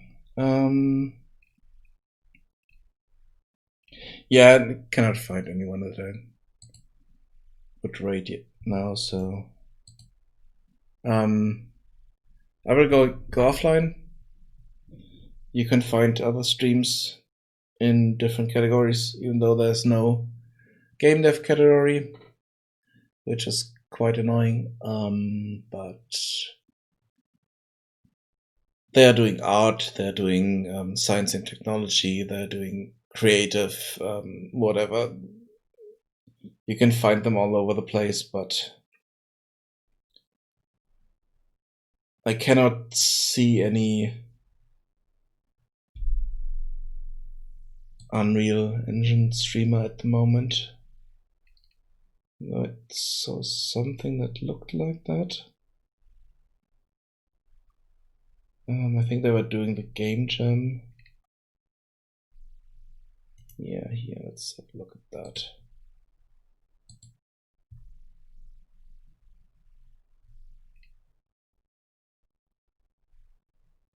Oh, okay, they're Spanish.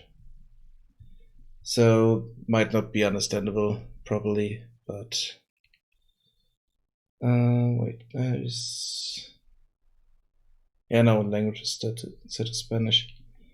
They're doing the game jam. I'm not quite sure if they also speak English, so can't tell you that.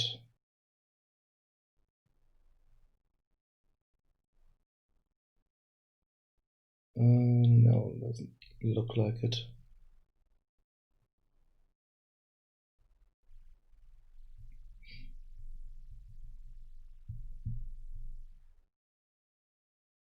So I'm going just offline. Sorry about that.